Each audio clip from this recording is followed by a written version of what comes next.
예, 오늘은 이제 그 A 코스 강의 중에 이제 과학, 기적, 영혼입니다. 성경에 기록되어 있는 기적 그리고 영혼 이런 문제들을 어떻게 이해할 수 있겠느냐 하는 겁니다. 자, 여기다가 이제 과학이 무엇이길래 이렇게 써놨는데요. 여러분 오늘날 밤에 TV 토론 프로그램 같은 거 있죠? 그런 곳에서 어떤 주제를 가지고 아주 유명한 과학자와 아주 유명한 성직자, 뭐 예를 들면 목사님 이렇게 나와서 서로 토론을 하면 일반 시청자들이 누구의 말을 더 믿을까요? 과학자들의 말을 좀 더 믿는 경향이 있죠. 예, 근데 이제 그렇게 대답을 하시면 목사님들께서 좀 섭섭해하지 않으실까요? 근데 근데 왜 과학자들의 말을 더 믿죠? 뭐 이유가 있을 텐데요. 예, 보통 이제 사람들의 생각에는 뭐가 있냐면 과학자들은 뭔가 증거를 갖고 얘기한다. 그리고 과학자들은 뭔가 객관적으로 얘기를 해준다. 이런 게 있습니다. 그럼 목사님들은 안 그러신가요? 안 그런 건 아니지만 보통 일반적으로는 사람들이 무슨 생각을 하냐면 목사님들은 일단 우긴다. 뭐 이런 생각을 좀 합니다. 이제 뭐 꼭 그렇다는 얘기가 아니고 사실 목사님들은 그 결론이 정해져 있습니다. 그렇죠? 하나님은 반드시 계셔야 되고 성경이 반드시 진리여야 되고 그러니까 결론이 고정되어 있기 때문에 모든 이야기를 하더라도 결론은 글로 갑니다. 그러니까 일반 사람들이 생각하기에는 뭔가 객관적으로 얘기해 주지 않는다는 생각을 할 수도 있고요. 그다음에 뭔가 증거를 갖고 구체적으로 얘기하기보다는 좀 이렇게 이론적으로 얘기하는 경우들이 좀 많이 있습니다.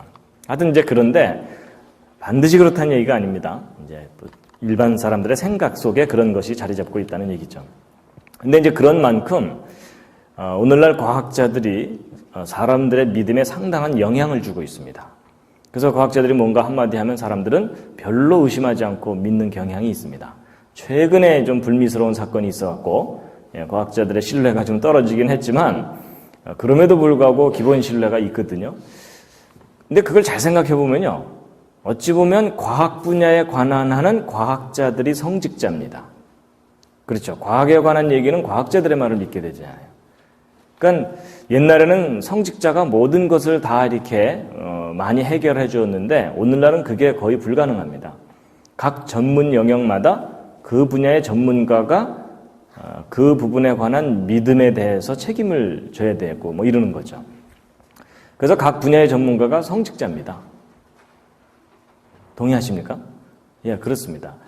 근데 이제 어쨌든 오늘날 과학의 시대에 과학이 영향을 참 많이 미치고 있는데 그런데 여러분이 과학에 대해서 정확하게 모르면 과학자들이 하는 말을 무조건 믿어야 됩니다. 그래서 제가 오늘은 여러분들에게 과학이 무엇인지를 생각을 좀 정리를 해드리려고 합니다.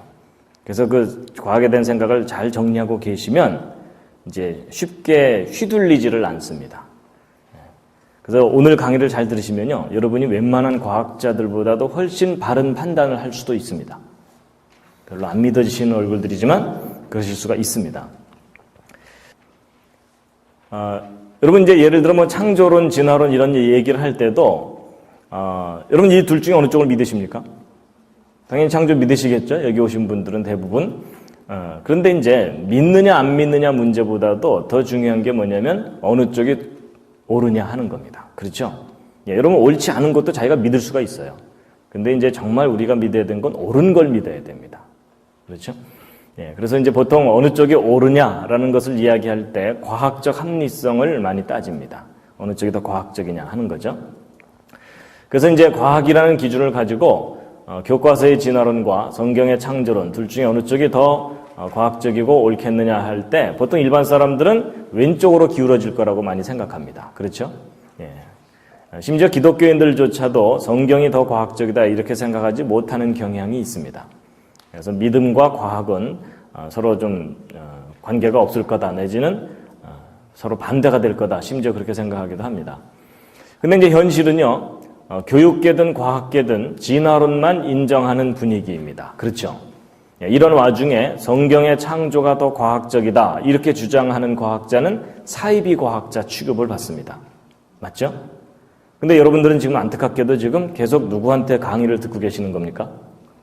소위 사이비 과학자에게 강의를 듣고 계시는 겁니다. 그래서 여러분이 정신을 바짝 차리셔야 됩니다. 여러분 제가 비교적 말을 잘하죠. 그리고 여러분은 20분만 지나면 혼수 상태죠. 그러니까 제가 여러분을 얼마든지 속일 수가 있습니다. 그래서 여러분 정신 잘 차리고 이 강의를 들으셔야 이제 이상한 데로 빠지지 않습니다. 여러분 이제 과학이라는 기준을 가지고 둘 중에 어느 쪽이 옳으냐 이런 얘기를 해야 되는데 여러분 그 길이를 재려면 자가 반듯해야 됩니다. 맞는 얘기죠? 마찬가지로 어느 쪽이 더 과학적이냐 이런 걸 이야기하려면 과학이라는 기준이 반듯해야 됩니다. 그렇죠? 그래서 여러분 과학에 대한 생각이 잘 정리되지 않은 사람과는 어느 게 더 과학적이냐를 따진다는 것이 의미가 없습니다. 여러분 이제 과학이 무엇이냐 하는 건데요. 요즘은 이제 과학이라는 용어가 상당히 영향력이 있기 때문에 뭐 인문과학, 사회과학 이러면서 뒤에다 과학자 붙이는 게 유행인데 이제 제가 말하는 과학은 물질 세계를 다루는 자연과학이라는 좀 좁은 의미의 과학으로 제가 저 용어를 쓸 겁니다. 근데 여러분 과학이 뭐죠? 옆에 있는 분과 한번 상의해 보시기 바랍니다. 갑자기 막막해지시죠? 그렇죠? 네. 근데 과학이 뭡니까? 제가 설명드리기 전에 여러분이 과학이 무엇이라고 생각하고 계셨습니까? 가끔 이제 과학이 뭐냐 그러면 어떤 분들은 침대요. 뭐 이러는 경우가 있습니다.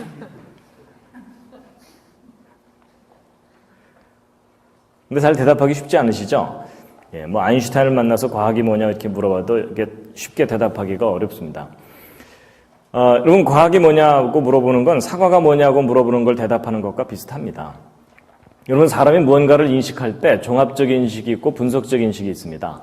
여러분 동양 사람들은 어느 쪽 인식이 강하겠습니까?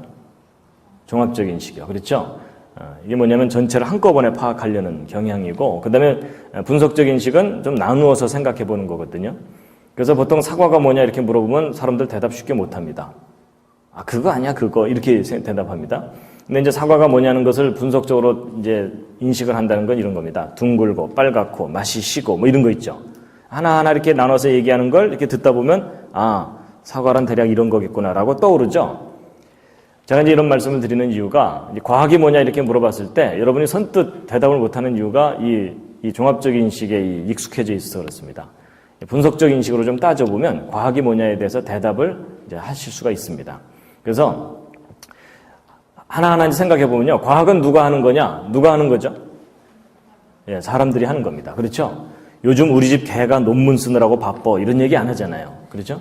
예, 인간만의 착각인지 모르지만, 이제 과학은 인간이 연구를 하는 건데, 근데 모든 인간이 다 과학을 연구하는 게 아니고요. 제정신을 가진 인간. 이렇게 단서가 붙습니다. 그렇죠? 예. 그 다음에 이제, 과학은 무엇을 대상으로 연구하는 거냐면, 넓게 얘기하면 우주를 대상으로 연구하는 거지만, 거기에 제한 조건이 있습니다. 뭐냐? 현재의 물리적 우주를 대상으로 합니다. 무슨 얘기냐? 과학은 과거를 직접 보거나 미래를 직접 보지 못합니다. 그렇죠? 예, 그리고 비물리적인 것. 예를 들어 마음은 과학이 그 크기나 이런 걸 무게를 측정할 수가 없어요. 여러분 옆에 있는 분 한번 살짝 보시죠. 마음이 보이십니까? 시커멓습니까? 여러분 사람이 마음이 있다고는 믿고 있지만 마음의 무게 이런 거 못 재는 거죠? 어떤 분들은 마음이 무겁대요. 그래서 몇 톤.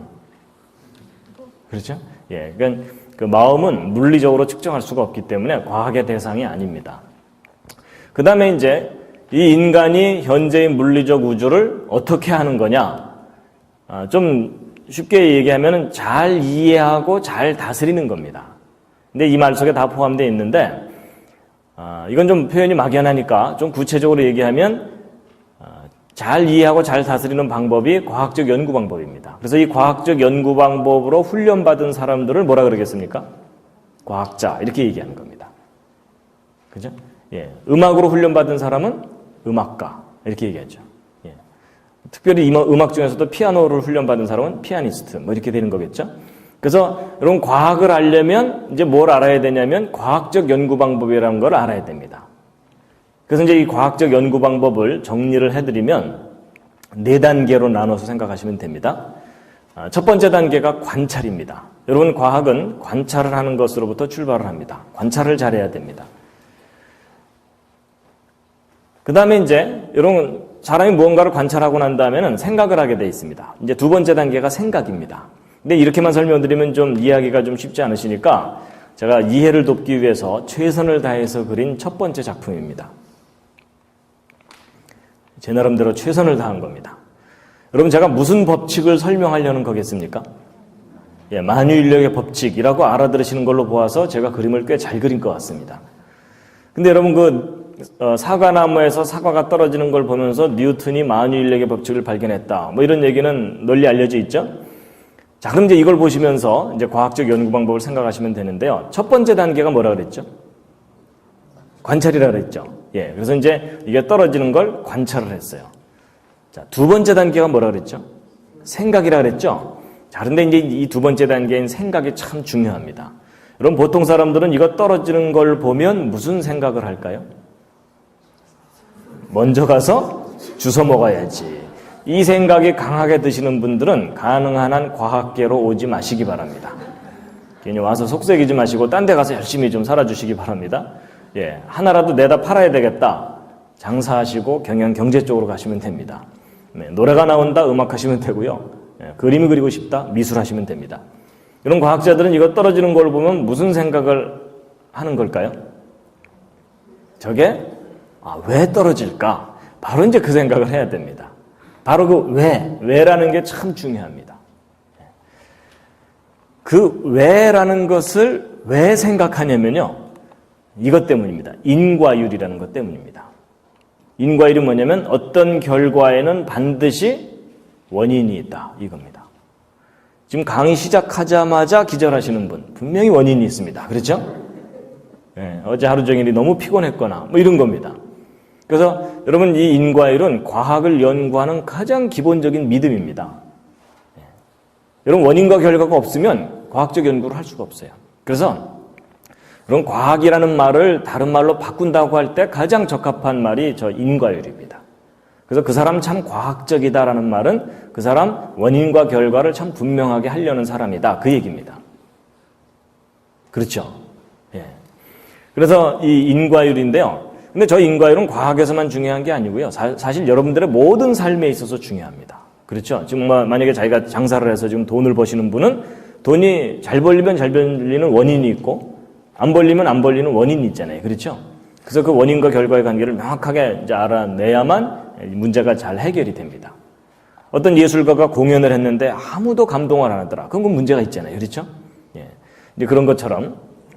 그래서 바로 그 어떤 결과에 대한 원인과의 관계를 명확하게 밝혀내기 위해서 뭐 실험도 하고 여러 가지 자료들을 분석하고 연구하고 그러는 겁니다.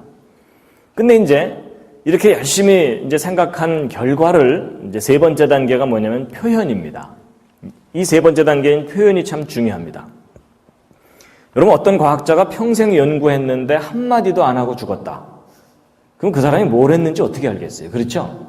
그래서 이제 자기가 연구한 결과를 정리해서 표현을 합니다. 그런데 이제 과학자들이 자기 연구 결과를 표현할 때 크게 두 가지로 나눠서 표현을 합니다. 하나가 법칙이고 하나가 이론입니다. 여러분 평소에 뭐 법칙이 뭔지 이론이 뭔지 구별 안 하셨겠지만 오늘 이 시간은 좀 구별을 하셔야 됩니다. 여러분 예전에 그 과학 배울 때 뭐 법칙 같은 거 배우신 적 있으시죠? 여러분 과학의 법칙 중에 뭐 떠오르는 거 있으십니까? 질량 보존의 법칙이야 또 연력학 법칙이야 또 관성의 법칙이야 또 거기까지가 한계죠? 예. 그러니까 이제 과학의 법칙 얘기해 보라 그러면 가끔 어떤 분들은 머피의 법칙 뭐 이런 경우가 있어요. 근데 그건 과학의 법칙이 아닙니다. 그래서 여러분 과학에는 이제 법칙이라는 게 이렇게 있고요. 그 다음에 과학의 이론들이 있거든요. 이런 과학의 이론 중에 혹시 배운 거 떠오르는 거 있으십니까? 상대성 이론. 예, 상대성 이론은 사람들이 내용은 잘 몰라도 제목은 알고 있어요. 그렇죠? 예, 그 다음에 또 곧바로 한계가 오죠? 여러분 과학의 이론 중에는 뭐 빅뱅 이론, 뭐 많은 이론, 진화론도 이론이고요. 예, 다 이론이에요. 근데 여러분 어떤 건 법칙이라고 하고 어떤 건 이론이라고 하거든요. 여러분 그 질량 보존의 법칙 이렇게 얘기를 하지 질량 보존의 이론 이렇게 얘기 안 합니다. 그리고 빅뱅 이론 이렇게 얘기합니다. 근데 빅뱅 이론이 뭐냐면요. 이 우주가 맨 처음에 뻥 터지면서 시작됐다. 와, 쉽게 얘기하면 이제 대폭발 이론이라는 겁니다. 그래서 이제 빅뱅 이론은 이론이지 또 빅뱅의 법칙 이렇게 얘기 안 합니다. 그럼 여러분 어떤 건 법칙이라고 하고 어떤 건 이론이라고 하는데 무슨 기준이 있으니까 그걸 나눌 거 아니에요. 그렇죠? 근데 그 기준을 여러분이 정확하게 아셔야 됩니다. 그게 뭐냐면 그게 바로 실험적인 증명입니다. 실험적인 증명. 저걸 쉽게 얘기하면 언제라도 다시 확인할 수 있고 눈으로 그리고 예외가 없을 때 그걸 법칙이라고 합니다. 그래서 여러분 이거 보세요. 이거 놓으면 떨어지고 하루 종일 놔도 하루 종일 떨어지죠. 여러분 우리 생각에 얘를 하루 종일 놓으면 얘가 미안해서라도 한 번은 옆으로 가줘야 되잖아요. 그렇죠? 근데 이상하게도 얘는 하루 종일 놓으면 하루 종일 떨어지거든요. 언제나 똑같은 결과가 관찰되고 예외가 없다. 무슨 법칙입니까 이게? 만유인력의 법칙, 무슨 중력의 법칙, 이게 법칙입니다. 근데 이제 이론은 뭐냐? 이론은 뭐냐면요. 재관찰이 가능할 수도 있지만 예외가 있거나 아예 재관찰이 불가능한데 합리적인 설명, 이것을 이론이라고 합니다.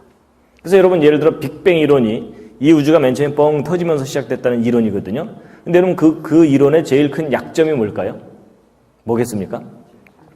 뭐냐면 네가 봤어? 이러면 할 말이 없어요. 맞죠? 여러분 이 우주가 맨 처음에 뻥 터지면서 시작됐다 그러는데 그걸 본 사람이 어디 있어요? 그러니까 그건 다시 관찰할 수가 있어요? 없어요? 다시 관찰할 수가 없는 거예요. 그래서 빅뱅은 이론입니다. 그러니까 여러분 보세요. 그렇게 본다면 법칙과 이론 둘 중에 어느 쪽이 더 확실한 겁니까? 당연히 법칙이 확실한 겁니다. 그리고 법칙은 예외가 없고 항상 그렇기 때문에 이 법칙은 단정할 수 있는 게 법칙이에요. 그래서 이 법칙은 그 문장 끝을 어떻게 표현할 수 있냐면 뭐뭐이다 라고 표현할 수 있는 게 법칙입니다. 그래서 여러분 이거 놓으면 떨어질 거리예요? 아니면 떨어진다예요? 떨어진다죠? 예, 그건 우리가 단정할 일 있는 일입니다. 증명이 가능하니까. 근데 이 이론은 단정을 못해요. 그래서 이 이론은 뭐라고 표현해야 되겠습니까? 무엇일 것이다. 이렇게 표현해야 됩니다. 그래서 여러분 빅뱅 이론은 이 우주가 맨 처음에 뻥 터졌다일까요? 터졌을 것이다일까요? 터졌을 것이다. 이게 정확한 표현입니다. 이해가 되시죠? 근데 여러분 저거 두 개 구별하는 일이 너무너무 중요합니다. 사람들이 보통 저거 구별 잘 할까요? 못할까요? 못하거나 일부러 안 해요. 그렇죠? 여러분들도 평소에 살았던 것을 돌이켜보시기 바랍니다. 그렇죠? 확실하지도 않은 걸 확실하다고 우긴 적 많으시죠? 예. 예. 그래서 문제가 이제 많이 생깁니다. 그래서 여러분 이 둘을 이제 구별을 잘 해야 되는데 여러분 저게 무슨 과학 이야기고 여러분과 별로 상관없는 이야기 같아 보이지만 여러분 바로 저거 두 개 구별 못하는 바람에 여러분과 제가 지금 심히 고생하고 있는 거 아십니까? 기억 안 나세요?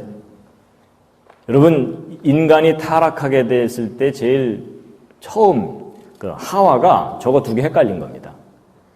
여러분 하나님이 선악을 알게 하는 나무의 실과는 먹지 말아라. 내가 먹는 날에는 반드시 죽는다. 정령 죽으리라. 네가 반드시 죽는다 하고 이다라고 말씀을 하셨어요. 그렇죠? 근데 그 하와가 헷갈려갖고 뭐라 그랬어요? 죽을까 하노라 이랬죠? 여러분 죽을까 하노라는 의미가 뭐예요? 안 죽을 수도 있다 그 얘기죠? 죽을 수도 있고 안 죽을 수도 있다는 얘기는 그 표현이 뭐예요? 이다가 아니고 일 것이다입니다. 그렇죠? 여러분 그거 두 개 구별 못하는 바람에 지금 여러분과 제가 지금 이렇게 망가져서 사는 겁니다. 그러니까 이게 얼마나 중요한 건지 아시겠죠? 그렇죠? 예. 그래서 저거 두 개 구별하셔야 되고요. 저걸 실제 이제 여러분 이제 성경 공부하시고 그러니까는 성경 공부에 적용시켜 보면 이제 이런 겁니다. 사람들이 많이 실수하는 게 뭐냐면요. 여러분 성경에는 하나님의 말씀이 이다라고 기록되어 있습니다. 그렇죠? 살인하지 말라 이렇게 돼 있잖아요. 예. 근데 성경 말씀 중에는 어려운 말씀들도 있잖아요. 그 말씀이 잘 이해가 안 가니까 사람들이 나름대로 해석해 놓은 게 뭐예요? 요 구절은 이런 뜻일 것이다라고 해석을 해 놓은 겁니다. 그러면 이다라는 말씀과 일 것이다라는 해석 중에 틀린다면 어느 쪽이 틀리겠어요? 예, 틀릴 가능성은 얼마든지 일 것이다가 틀릴 수가 있죠. 그렇죠? 그럼 언제라도 우리는 이 일 것이다라는 해석을 포기할 마음을 갖고 있어야 돼요. 근데 이제 이 해석이 너무나 마음에 들어, 자기 마음에. 그래서 이 해석의 관점에서 성경을 다시 들여다봤더니 성경이 틀려 보이는 거예요. 그럴 수 있죠. 그게 이제 많은 사람들이 실수하는 경우입니다. 그래갖고 자기 해석을 가지고 성경을 들여다보니까 이 성경은 사실 그대로가 아닌 것 같아 이럴 경우가 있거든요. 근데 그게 가장 큰 실수입니다. 여러분 성경의 기록은 안 변합니다. 근데 사람의 해석은 시대마다 변합니다. 그래서 변하지 않는 것을 우리가 붙잡아야 됩니다. 하여튼 저는 그렇게 생각을 합니다. 자, 그래서요, 여러분, 이 법칙과 이론의 차이는 아무리 강조해도 지나치지가 않는데요. 이 둘 차이를 이제 쉽게 비교를 해서 설명드리면 이런 겁니다. 올림픽에서 금메달과 은메달의 차이다. 이렇게 보시면 됩니다. 여러분, 과학의 법칙은 금메달이고 이론은 은메달입니다. 예를 들어 이런 겁니다. A라는 나라와 B라는 나라가 메달 경쟁을 한다고 치자고요. A라는 나라, 부자 나라예요. 선수단 수백 명을 전세 비행기에 태워서 호화판으로 왕창 보냈어요. 그런데 똘똘한 놈이 한 놈도 없는 바람에 금메달은 하나도 못 따고 은메달만 100개를 땄어요. B라는 국가, 너무너무 가난한 나라예요. 맨발의 청춘 하나 딸랑 화물선에 태워서 보냈어요. 근데 이 청춘이 마지막 날 마라톤에서 죽어라고 뛰어갖고 1등을 해갖고 금메달을 땄어요. 은메달은 없겠죠? 근데 여러분 이 두 나라 메달 경쟁에서 어느 나라가 앞섭니까? B인 거 아시죠? 그렇죠? 이게 무슨 얘기냐면 은메달이 아무리 많아도 금메달 하나만 못하다 그 얘기죠? 근데 그게 바로 과학에서 법칙과 이론의 가치의 차이입니다. 여러분 어떤 이론이 아무리 그럴듯하고 멋있고 훌륭하고 수많은 사람이 그 이론을 믿어도 기존의 법칙에 어긋나면 그 이론은 과감하게 버려야 돼요. 아니면 처음부터 그 이론을 다시 한번 확인해 보든가. 그래서 법칙에 근거해서 이론을 평가하는 것이 합리적이고 이론에 근거해서 법칙이 틀렸네 어쩌네 이러는 사람을 만나거든 잘 돌봐드리시기 바랍니다. 동의하십니까? 맞죠? 예, 제가 특별히 뭐 우기는 거 없죠? 예, 그래서 여러분 이 둘의 우선순위가 바뀌면 판단이 거꾸로 나옵니다. 그래서 저거 두 개를 구별하셔야 됩니다. 그래서 확실한 것으로부터 확실하지 않은 것을 판단하는 것, 이게 옳은 생각입니다.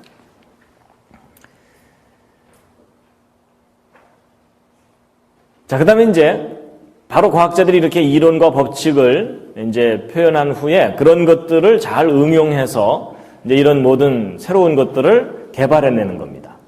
근데 일반 사람들은 이론이 뭔지 법칙이 뭔지 아무 관심 없습니다. 휴대폰이나 새 거 빨리 만들어내라 이러면서 살고 있는 겁니다. 그래서 이제 과학자들은 이론과 법칙을 발견하는 데 상당한 보람을 느끼고 일반 사람들은 이런 결과를 누리는데 이제 기쁨을 느끼고 이제 그러는 겁니다. 그게 이제 바로 다스림의 영역이죠. 자, 그래서 여러분 제가 지금 과학에 대해서 쭉 이렇게 정리를 해드렸는데 그래서 과학이 뭐죠? 하여튼 우리는 정리가 잘 안 된다는 게 여러분 이렇게 생각하시면 됩니다. 예를 들어 이제 여러분 막 이제 어디 갈라 그러는데 뭐 초등학생이나 중학생 되는 아이가 딱 가로막고서 과학이 뭐예요? 이렇게 물어봤을 때 적어도 한마디는 하고 가셔야 되잖아요. 그렇죠? 야 바빠 임마 이러면 안 되잖아요. 그냥 이제 과학이 뭐냐 이렇게 물어보면은 뭐라고 대답하셔야 된다고요? 얘야 과학이란 제정신을 가진 인간이 현재의 물리적 우주를 잘 이해하고 다스리는 거란다. 근데 그걸 제대로 잘 다스리려면은 과학적 연구 방법에 따라서 해야 된단다. 첫 단계가 관찰이란다. 이렇게 얘기를 하면 여러분 그 아이가 눈빛이 달라지면서 여러분을 존경하기 시작할 겁니다. 아, 좀 뭔가를 아시는 분이구나 이러면서. 자, 여러분 제가 이제 과학을 이렇게 정리하는 이유가요. 그 뒤에 더 중요한 얘기를 하려면 이제 이게 정리가 돼야 되기 때문에 이제 해드리는 겁니다. 지루하시더라도 좀 들어주셔야 됩니다. 그 다음에 이제 한두 가지 그냥 짚고 넘어갈 게 뭐냐면요. 여러분 과학 연구를 왜 그렇게 열심히 하느냐? 가장 고상한 대답은 진리 탐구입니다. 보편적인 대답은 행복을 위해서 이제 하는 건데요. 근데 여러분 예전에 인간만 행복하면 된다고 우겼는데 요즘은 이제 환경과 생명체 주변이 다 중요하다는 공존의 논리가 생겼죠. 그런데 그럼 과학이 발전하면 편리함이 얻어집니까? 평안함이 얻어집니까? 편리함이 얻어지죠. 근데 여러분 행복하려면 편리함이 필요합니까? 평안함이 필요합니까? 둘 다 필요합니다. 그렇죠? 예. 여러분, 오늘 집이 머신 분, 이 강의 들으려고 집에서부터 걸어오셨다. 행복하시겠어요? 그래서 여러분, 사람이 너무 고상하다 보면 이 마음의 평안만 중요하다고 생각하는데 아닙니다. 여러분, 몸이 편한 것도 중요한 겁니다. 그래서 여러분, 마음도 평안하셔야 되지만 돈도 많이 버셔야 됩니다. 아니라고 생각하시는 분들은 돈을 저 다 주시기 바랍니다. 그래서 우리가 여러분, 하나님이 창조하신 모든 영역이 다 중요합니다. 그래서 둘 다를 우리가 누려야 되는데, 근데 이제 문제는 이겁니다. 이 편리함을 얻기 위해서는 과학을 발전시켜야 된다는 걸 너무나 사람들이 잘 알아요. 그렇죠? 근데 문제는 이 평안함을 얻기 위해서는 무엇을 어떻게 해야 되는지를 오늘날 현대인들이 다 잃어버렸어요. 그렇죠? 그래서 몸은 여러분이나 저는 지금 옛날의 왕들에 비하면 너무나 많은 걸 누리고 살고 있습니다. 그렇죠? 근데 우리 마음이 그렇게 편안하지가 않습니다. 그래서 우리가 이 둘 다를 이제 누려야 되는데, 문제는 현대인들이 이 편리함에 너무 집착하다가 평안함을 다 잃어버려서 이제 심각한 문제이죠. 그 다음에 이제 과학이 발전하면 미래가 희망적이냐, 불안하냐, 제가 이게 다니면서 물어보면요, 불안을 더 많이 느낍니다. 왜냐하면, 여러분, 과학이 발전하면 막 달나라에 가서도 살고 막 신날 것 같지만, 잘못해서 한번 뻥 터지면 다 끝납니다. 그렇죠? 그래서 여러분, 과학의 순기능과 역기능이 있는데, 지금은 역기능이 더 큽니다. 그래서 지금 나중에 연력하게 얘기할 때 그 얘기를 하지만은 이 우주는 지금 죽음을 향해서 지금 치달아가고 있는 그런 상황입니다. 자, 그 다음에 이제 한 가지 또 생각해야 될 게 뭐가 있냐면요. 여러분, 과학과 과학주의를 혼동하시면 안 됩니다. 저거 혼동하는 바람에 기독교가 많은 걸 잃어버렸습니다. 제가 이제 보통 이렇게 성경을 과학적으로 이렇게 설명을 하고 이렇게 증거를 하고 다니다가 보면 어떤 경우를 만나냐면 아주 보수적인 입장을 가진 목사님이나 장로님들이 감히 성경을 과학적으로 설명하려고 그러느냐, 무조건 믿지, 얼마나 믿음이 없으면 그걸 따지느냐, 그런 얘기를 하는 경우가 있거든요. 그게 바로 아주 큰 오해입니다. 여러분, 성경을 따지고 믿어야 되나요? 따지지 말고 믿어야 되나요? 그건 여러분 아마 각자 의견이 다르실 텐데요. 여러분 한번 차분하게 다시 한번 생각해 보세요. 여러분, 우리가 살고 있는 이 세상을 정말 창조자 하나님이 설계하고 만드신 게 맞다면 이 세상의 법칙과 질서를 다 창조자 하나님이 정해 놓으신 거죠. 그렇죠? 근데 여러분, 과학을 연구라는 게 뭐냐면 그런 법칙과 질서를 발견해내는 일이에요. 그렇죠? 그럼 여러분, 과학 연구를 정확하게 제대로만 한다면 어떤 결론이 나오겠어요? 창조자 하나님이 계시다는 것과 그 다음에 이 세상이 창조되었다는 것과 그리고 성경의 기록이 진리라는 것이 반드시 드러나게 되어 있습니다. 그럼 결국 과학을 연구한다는 얘기는 하나님이 하신 일을 드러내는 일입니다. 그렇죠? 아, 이런 법칙도 두셨군요. 이런 원리도 두셨군요. 맞죠? 그래서 이런 과학을 연구하는 일은 하나님께 영광 돌리는 일입니다. 그런데 문제는 과학이 문제가 아니고 과학주의가 문제입니다. 저 둘을 혼동하는 겁니다. 그래서 여러분, 오랫동안 기독교가 과학이라는 것을 무시해오거나 너무나 소홀히 해왔기 때문에 오늘날 기독교는 비과학적인 종교인 것처럼 사람들에게 인식이 되어 있습니다. 그렇죠? 그래서 교회 가서 뭘 믿으려면 이성은 내려놓고 교회에 들어가야 되는 그런 생각하죠? 여러분, 그게 얼마나 잘못된 건지 모릅니다. 그래서 진화론이 과학인 것처럼 행세하는데도 기독교인들이 아무 소리도 못하고 있는 거예요. 근데 그건 잘못된 겁니다. 그래서 우리가 버려야 되는 건 과학주의를 버려야 되지 과학을 버리면 안 됩니다. 근데 과학주의는 뭐냐? 과학으로 해결해야만 된다고 하는 생각이 과학주의입니다. 과학으로 해결할 수 없는 것까지도 과학으로 해결해야 된다는 생각이 과학주의입니다. 근데 그 예는 조금 이따가 이제 구체적인 예가 나오니까. 그래서 여러분, 과학은요, 하나님이 인간에게 누리도록 창조하신 수많은 영역 중에 하나입니다. 여기에 지금 자기 전공이 없다고 너무 섭섭해하지 마시기 바랍니다. 제가 칸이 부족해서 몇 개만 쓴 겁니다. 그래서 여러분, 우리가 버려야 되는 것은 과학주의라는 걸 버려야 되지 과학을 버리면 안 됩니다. 여러분, 저 과학을 버리는 바람에 기독교가 미신화된 경향이 커요. 맹신, 불신 이런 것들도 또 많이 생겨납니다. 여러분, 결국 비과학적인 종교는 진리가 아닙니다. 근데 여러분, 오늘 이 내용이 참 중요합니다. 여러분, 이 질서가 안 잡혀 있으면 이런 얘기 하죠. 아이에게 매일 생선을 하나씩 주기보다는 고기 잡는 법을 가르쳐라. 그 얘기 있잖아요. 여러분, 생각하는 법이 반듯해야 되거든요. 이제 질서 있게 생각하는 법에 대해서 이제 제가 말씀을 드리는 겁니다. 자, 여러분, 제가 이제 좀 지루하지만 과학이 뭐냐라는 것을 쭉 정리를 해드렸는데요. 이제 이걸 좀 정리를 해놓고 나면, 예를 들어 이런 거잖아요. 집안이 막 그냥 어질러져 있으면 뭐가 어디 있는지 모르잖아요. 그렇죠? 근데 집안을 좀 이렇게 정리하다 보면, 아, 우리 집에 부족한 게 뭐고, 남는 게 뭔지가 정리가 되잖아요. 이제 그런 겁니다. 마찬가지로 과학이 뭐냐를 이렇게 좀 이렇게 펼쳐놓고 보면, 그렇게도 완벽할 것 같은 과학도 한계가 있습니다. 이제 저 과학의 한계를 모르니까 사람들이 미신, 맹신, 불신 이런 것들이 널리 퍼져 있는데요. 여러분, 아까 제가 과학적 연구 방법의 4단계를 말씀드렸는데 그 중에 첫 번째 단계가 관찰이죠. 그럼 여러분 이걸 잘 생각해 보면 관찰로부터 시작된다는 얘기는 관찰할 수 없는 것은 과학이 확실하게 뭘 얘기할 수가 없다는 얘기겠죠. 그래서 보세요. 첫 번째 과학의 한계가 관찰의 한계입니다. 관찰할 수 없는 영역은 과학이 어쩌질 못해요. 그래서 예를 들어 이런 과학은 물리적인 영역에 대해서는 정말 정확하게 잘해요. 그래서 막 1억 분의 1초, 1조 분의 1g 이런 거 막 측정하고 그래요. 놀라운 일이죠. 근데 과학이 못하는 영역이 뭐냐면요. 비물리적인 영역. 예를 들면 마음입니다. 아까 언뜻 얘기했던. 자, 오늘 여기 오신 분들은 다 마음을 가지고 계십니까? 그러신가요?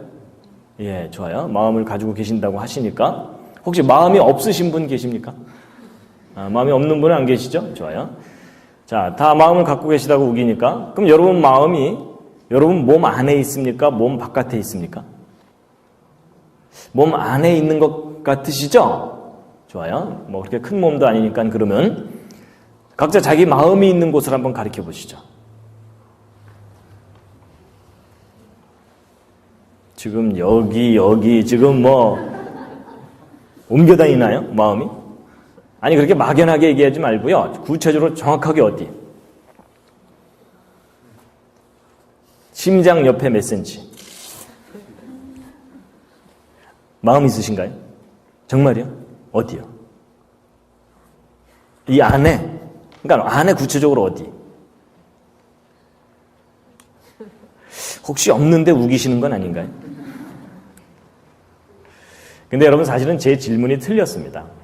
제 질문이 틀렸습니다. 여러분 마음이라는 것은 비물리적인 존재인데 어디라는 거는 뭐예요? 위치고 장소이죠. 그건 물리적인 값이죠. 그럼 비물리적인 것을 물리적인 값으로 표현하라 그러니까 그건 말이 안 되는 겁니다. 뭐가 틀렸는지 아시겠죠? 그렇죠? 예. 여러분 옆에 있는 사람 이렇게 보면 마음이 보여요? 안 보여요? 안 보여요. 그렇죠? 예. 그런데도 마음이 있다고 믿고 계시잖아요? 근데 제가 어디 가서 물어봤어요. 마음이 없으신 분 그랬더니 어떤 분이 손을 들더라고요. 마음이 없대요. 그래서 왜 그러냐 그랬더니 어떤 매력적인 사람한테 마음을 뺏겼대요. 근데 뭐 저도 갑자기 할 말이 없어갖고 그때 조만간 도로 찾으시죠. 이러고서 이제 말았는데 근데 여러분 그런 경우 빼고 마음은 다 있다고 믿잖아요. 근데 어디 있는지도 몰라요. 어떤 사람은 마음이 무겁다 그러는데 몇 톤인지도 모르고. 그래서 여러분 마음은 눈으로 볼 수 없는 대상이기 때문에 눈으로 보려고 하면 안 되는 겁니다. 그런데도 마음은 있다고 믿잖아요. 근데 이 점이 참 중요합니다.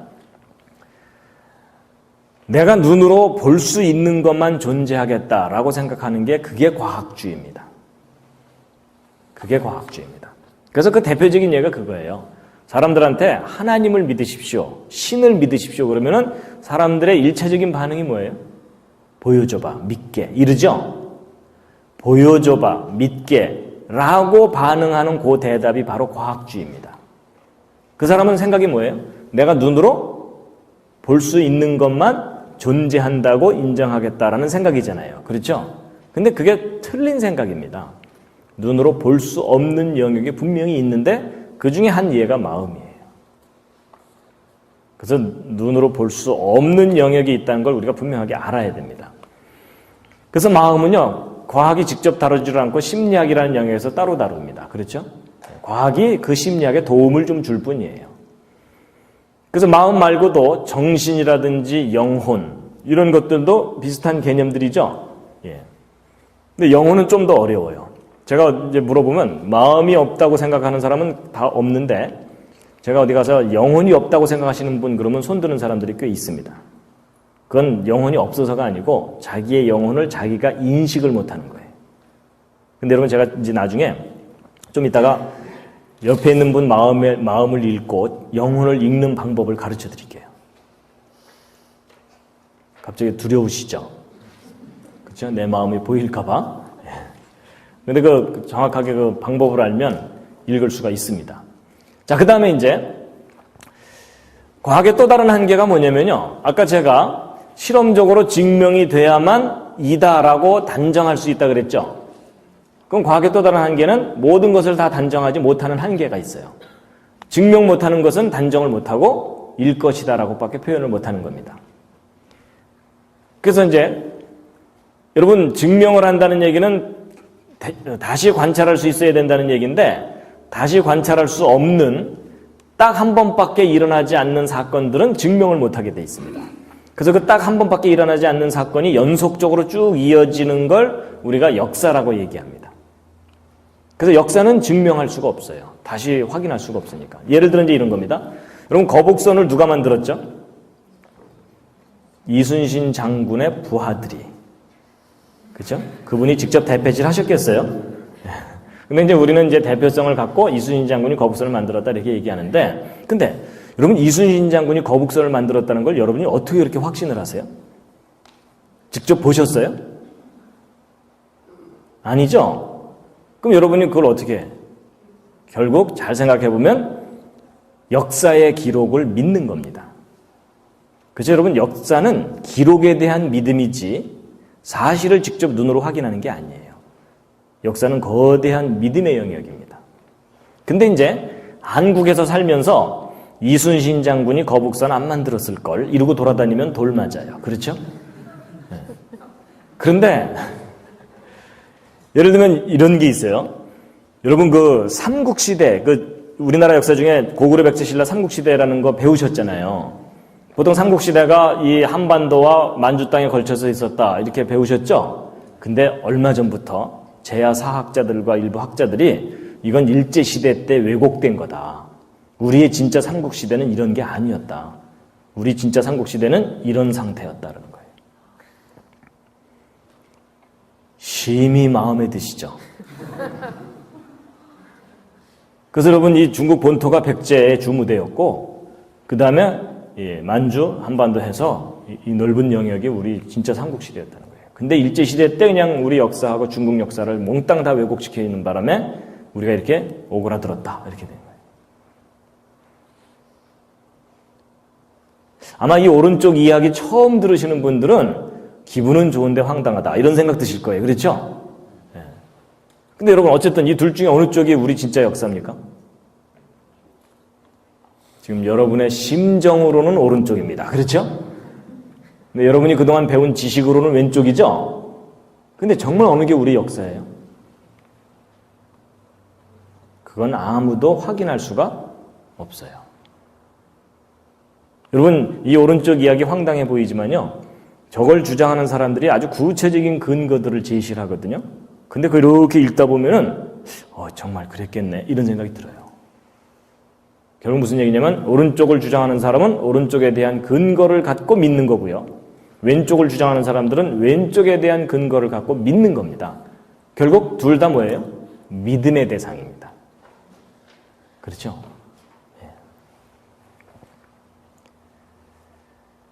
그래서 여러분, 이 역사라는 것이 믿음의 영역이다라는 걸 우리가 확실하게 알아야 됩니다. 근데 이제 이런 일회적인 사건이 연속적으로 쭉 일어날 때가 역사인데 이런 일회적인 사건이 딱 한 번 일어나고 말아버리는 경우가 있어요. 그런 걸 우리가 뭐라 그러냐면 기적이라 그래요. 기적.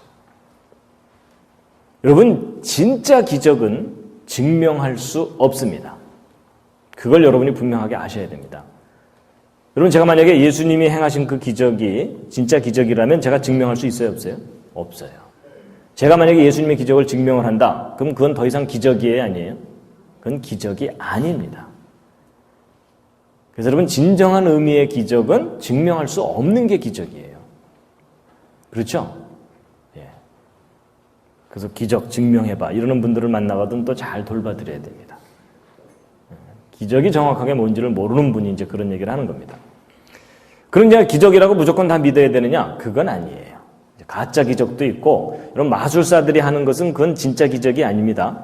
열심히 훈련해가지고서 트릭을 쓰는 겁니다.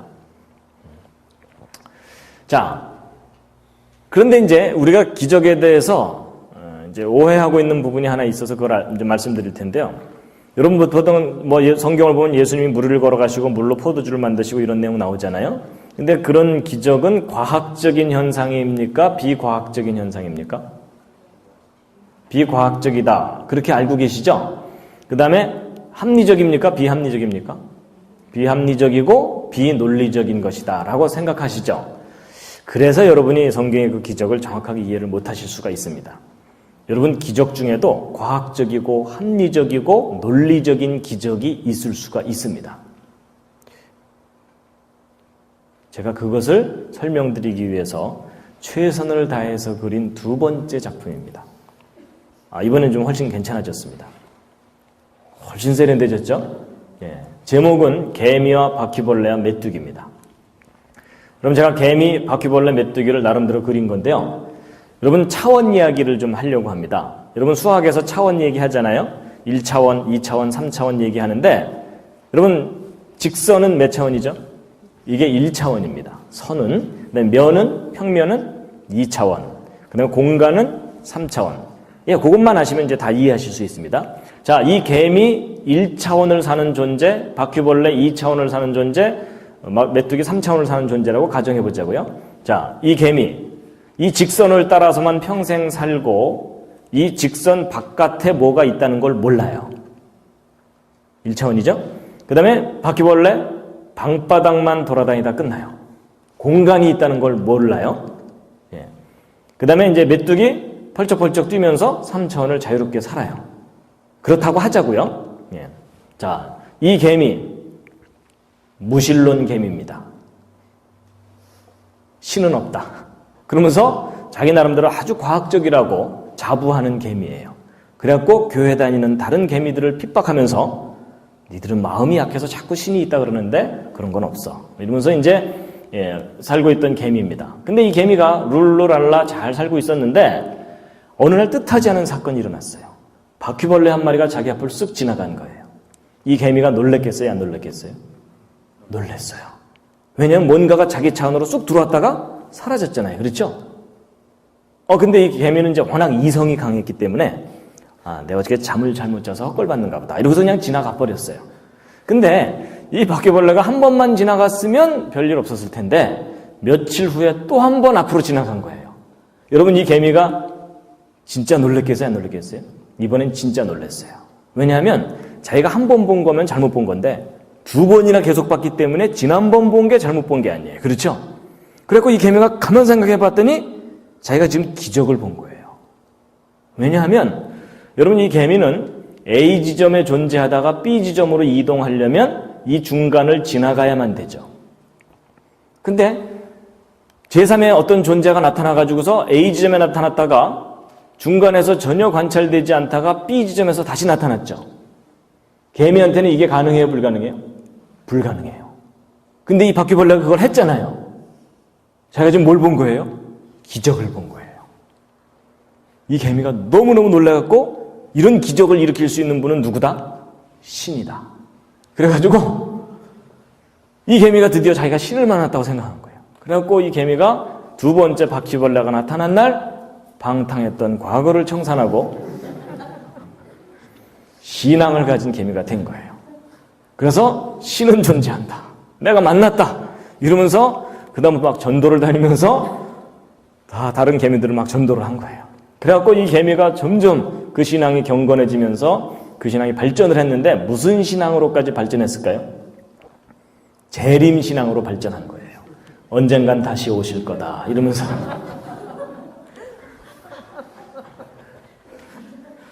자, 이해가 되시죠? 자, 근데 이제 이 바퀴벌레는 자기가 개미에게 신적인 존재가 되어 있는 줄도 모르고 방바닥만 돌아다니면서 부지런히 살고 있었어요. 근데 이 바퀴벌레에게도 똑같은 일이 벌어진 거예요. 뭐냐? 메뚜기 한 마리가 자기 차 안으로 들어와서 잠시 지냈는데 얼마나 놀랬겠어요. 그렇죠? 이분이 어디서 오셨다가. 근데 이제 어느 날 또 사라졌어요. 뛴 거죠. 그렇죠? 그래서 아니 이분이 어디 가셨지? 뭐 그랬지만 또 뭐 바쁘니까. 그래가지고 그냥 살고 있었는데 다시 메뚜기가 다시 나타났죠. 놀랬겠죠. 그래서 이 바퀴벌레도 어떻게 됐을 것 같습니까?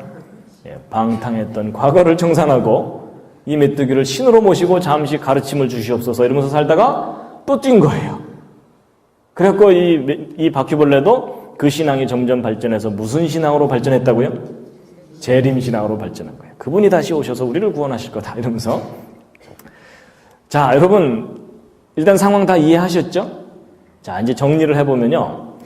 여러분 이 메뚜기가 볼 때 이 개미가 바퀴벌레를 신으로 모시고 살고 있는 걸 보면 웃겨요, 안 웃겨요? 웃겨요. 그렇죠? 근데 여러분 이 개미는 진지해요, 안 진지해요?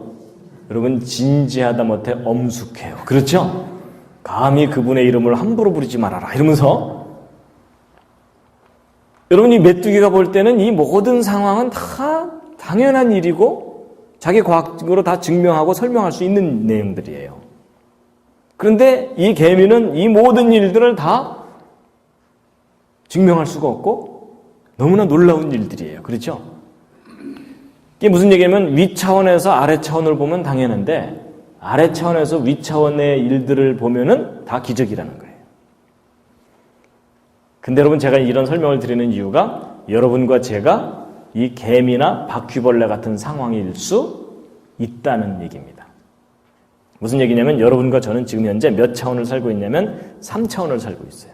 그래서 공간상에서는 얼마든지 휘젓고 살아요. 그렇죠? 가끔 한 잔 들어가면 다 나와 이러면서 살아요. 그렇죠? 근데 여러분과 제가 뛰어넘지 못하는 차원이 하나 이상 있어요. 그 하나가 시간이에요. 시간. 여러분과 저는 지금 현재 같은 시간에서 함께 살아가고 있어요. 그렇죠? 뭐 제가 이제 한국으로 돌아가면 여러분과 저는 거리는 떨어져 있지만은 언제나 같은 시간을 살아요. 그래서 제가 다시 만약에 여름이나 겨울에 다시 또 오면은 또 만날 수 있고요. 맞죠? 그래서 우리는 같은 시간을 함께 가는 운명이거든요. 여러분 중에 어떤 사람 밉다고 야, 너 좀 뒤로 쳐져서 올래? 이럴 수가 없잖아요. 또 반대로 세상이 싫다고 나 먼저 갈게. 이러면서 먼저 앞서갈 수도 없고 같은 시간을 가고 있죠. 근데 우리가 이렇게 같은 시간을 늘 같이 가고 있는데 우리 이상의 차원의 어떤 존재가 우리 과거에도 역사 속에 존재했었다가 갑자기 현실에 딱 나타나갖고 그동안 잘 있었니? 이러다가 잠시 지내다가 나중에 내가 다시 올게? 그러면서 다시 먼 훗날 다시 나타나고 그럴 수도 있겠죠. 근데 그런 것을 우리가 보면은 그건 다 뭐예요? 기적이에요. 근데 그 윗차원에서 보면은 뭐예요? 과학이고 상식이라는 거죠. 이해가 되시죠? 근데 여러분 제가 이거 설명드리는 거가 이론적으로만 설명드리는 게 아니고 성경을 보면 이런 장면이 나와요. 어디서 나오냐면 보세요. 요한복음 8장에 예수님께서 2000년 전에 이 땅에 오셨을 때 이스라엘 사람들하고 이렇게 얘기하다가 돌 맞을 뻔한 적이 있으셨어요. 무슨 말을 했냐면 바로 여기인데요.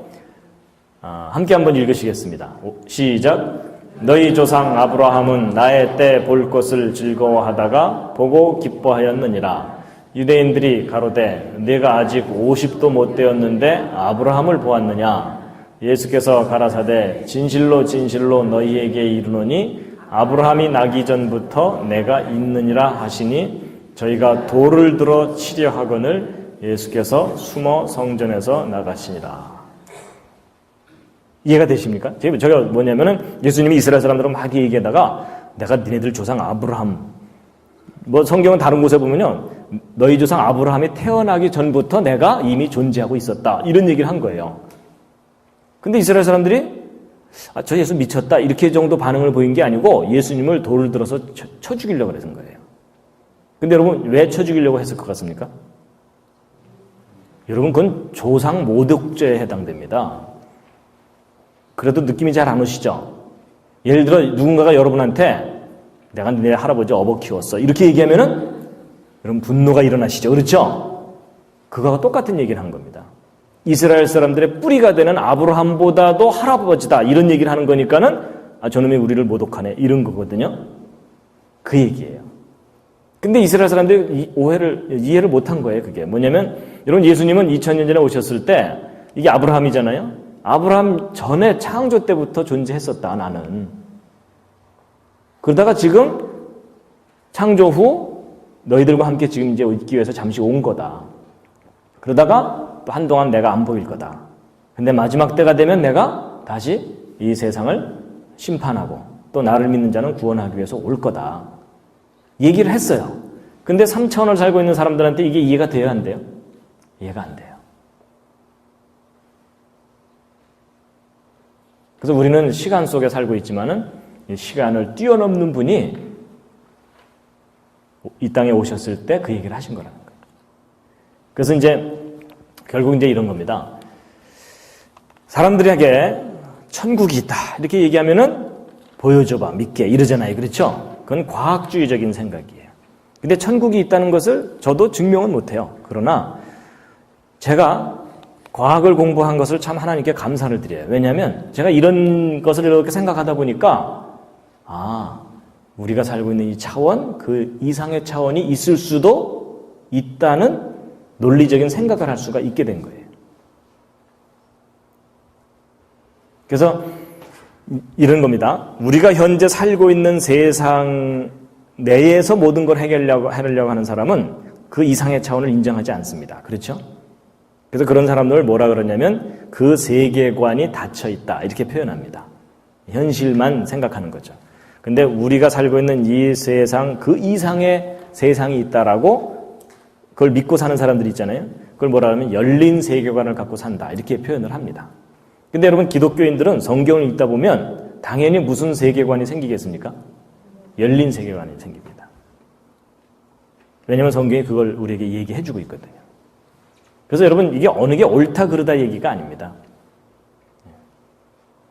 당신은 닫힌 세계관을 갖고 있습니까? 나는 열린 세계관을 갖고 있습니다. 이런 얘기라는 거죠. 그래서 이제 이런 건 이제 그런 겁니다. 내가 증명할 수 있는 것만 믿겠다 이런 분들에게 증명할 수 없는 것들도 얼마든지 있다는 것을 논리적으로 설명해 줄 수 있는 그런 좋은 예입니다. 그 다음 이야기인데요. 여러분 아까 과학의 한계 두 가지를 얘기했는데 또 하나가 이제 뭐냐면 판단의 한계입니다. 여러분 과학에서 생각할 때 왜라는 걸 생각하는 것은 물리적인 원인과 결과만 생각할 뿐이지 도덕적, 철학적 원인과 결과는 과학이 직접 안 합니다. 그래서 예를 들어 히로시마에 원자탄이 뻥 터졌다. 과학자들이 할 수 있는 일은 반경 몇 킬로미터 이나가 파괴되고 이런 폭발력이 얼마고 이런 얘기는 과학자들의 보고서에 들어가지만 그래서 그건 나쁜 짓이다. 이런 표현은 과학자들의 보고서에는 안 들어갑니다. 결국 그런 것들은 선악이나 도덕적 가치 판단은 과학 바깥 영역입니다. 그래서 이제 보세요. 오늘날 과학의 시대에 과학이 마치 모든 걸 다 해결해줄 수 있을 것처럼 사람들이 착각하지만 과학은 이런 이 물리적인 영역에 대해서 많이 어떤 결론을 낼 수가 있고 더 중요한 영역, 이러한 중요한 영역에 대해서는 과학이 궁극적인 결론을 못 내줍니다. 그렇죠? 마음, 영혼, 이게 얼마나 중요합니까? 여러분 아무리 물질적으로 풍부해도 마음이 깨어지고 나면은 아무것도 소용없잖아요. 그렇죠? 예. 영혼이라는 것이 얼마나 우리에게 소중한 거고 역사, 기적, 이게 얼마나 또 의미가 있는 거고요. 예. 그 다음에 도덕이나 선악적 가치 판단, 이게 또 얼마나 중요한 영역입니까? 그래서 결국 과학의 한계를 모르는 사람들이 과학 안에서 모든 걸 해결하려다가 망하는 겁니다. 과학 바깥 영역이 있다는 걸 알고 이걸 구별을 해야 된다는 겁니다. 그 다음에 이제 과학 자체에도 한계가 있지만 과학을 연구하는 주체가 인간이기 때문에 인간의 한계가 곧 과학의 한계입니다. 과학자들의 한계가 있는 겁니다. 무슨 얘기냐면 과학자들은 전지전능하지 않습니다. 그렇죠? 모든 걸 다 알지 못합니다. 여러분 혹시 제가 전지전능해 보이십니까? 혹시 그렇게 봐주신다면 제가 교주를 해드릴 용의가 있습니다. 근데 여러분 인간은 절대로 전지전능하지 않고 영생불멸하지도 않고요. 그러니까 과거나 미래도 모르고요. 그 다음에 무소부재. 여러분 인간은 기껏해야 지금 지구상에서 바글바글 살고 있는 겁니다. 우주 전체를 모릅니다. 그 다음에 과학자들이 결코 순결하거나 선하지 않습니다. 그리고 과학자들이 정직하거나 공평하지도 않고요. 그렇죠? 예. 이번에 이제 그런 사건 때문에 결국 그렇지 않은 사람도 있구나. 이걸 알게 됐잖아요. 예. 과학자도 그냥 인간입니다. 인간의 수많은 결함을 과학자들도 갖고 있기 때문에 과학자들의 말을 절대적으로 믿으시면 안 됩니다. 그러니까 제가 말하는 것도 믿으시면 안 됩니다. 제가 말하는 것 중에도 어떤 건 믿을 만하고 어떤 건 아닌 것도 있기 때문에 다 믿으시면 안 됩니다. 그러니까 결국 인간은 모르는 영역은 믿어야 되잖아요. 그렇죠? 결국 과학이 뭔지를 정확하게 알고 나면요. 이런 속성들을 알고 나면 과학의 영역보다 더 큰 영역이 믿음의 영역이구나. 이걸 알게 된다는 거죠. 그러니까 저도 뭐 하나님을 믿고 마음이 있다고 믿고 그런데 제가 실험실에서 증명을 해서 믿는 게 아니에요. 그 더 큰 영역이 있다는 것은 믿음으로밖에는 볼 수가 없기 때문에. 자, 그 다음에 이렇게 과학도 정리해놓고 과학의 한계도 알고, 한다면, 진화론과 창조론 문제에 대해서 우리가 좀 한 가지 좀 분명하게 좀 하고 넘어가야 될 게 있습니다. 뭐냐? 여러분, 보통 사람들이 진화론과 창조론에 대해서요, 아주 지독한 편견을 갖고 있습니다. 그 편견을 기독교인들도 갖고 있어요. 그게 뭐냐면, 진화는 과학의 영역이고 창조는 종교의 영역이다라고 나눠서 생각하는 겁니다. 그래서 진화는 과학적 진리, 창조는 종교적 진리, 이렇게 나눠 생각하는데 여러분 이거 아주 잘못된 생각입니다. 그래서 보통 진화는 객관적인 사실이고 이성적인 판단에 의한 결론이다. 근데 반대로 창조는 주관적인 거예요. 남이야. 믿든 말든 나는 창조 믿는다. 그리고 관념적, 그러니까 이게 창조라는 게 역사적 사실이라기보다는 그냥 관념적으로 창조되었겠거니 이렇게 생각하거나 또 감정적, 저건 뭐겠습니까? 눈 감으면 창조된 것 같고 눈 뜨면 아닌 것 같고 뭐 이런 거 있잖아요. 그렇죠? 예. 근데 여러분 이거 아주 지독한 편견입니다. 여러분 이 진화가 과학적이다 이렇게 자꾸 얘기를 하는데 이런 과학에서는 엄격한 기준이 있습니다. 과학의 엄격한 기준 중에 아주 강한 기준이 뭐냐면 증명의 문제입니다. 여러분 증명이 뭐라 그랬냐면 다시 눈으로 확인할 수 있는 것이 증명이라 그랬죠. 그럼 여러분 한번 따져보세요. 진화 증명할 수 있겠습니까? 없겠습니까? 진화 증명할 수 없습니다. 그럼 진화 증명하려면 엄격하게 증명하려면 어떻게 해야 되죠? 지난 45억 년 동안 이 모든 것들이 변해온 과정을 다시 확인할 수 있어야 돼요. 맞죠? 변하네, 변했네 뭐 이러면서 볼 수 있어야 되는데 그렇게 할 수 없잖아요. 그러니까 진화는 증명할 수 없어요. 그럼 여러분 증명할 수 없다면 진화가 법칙입니까? 이론입니까?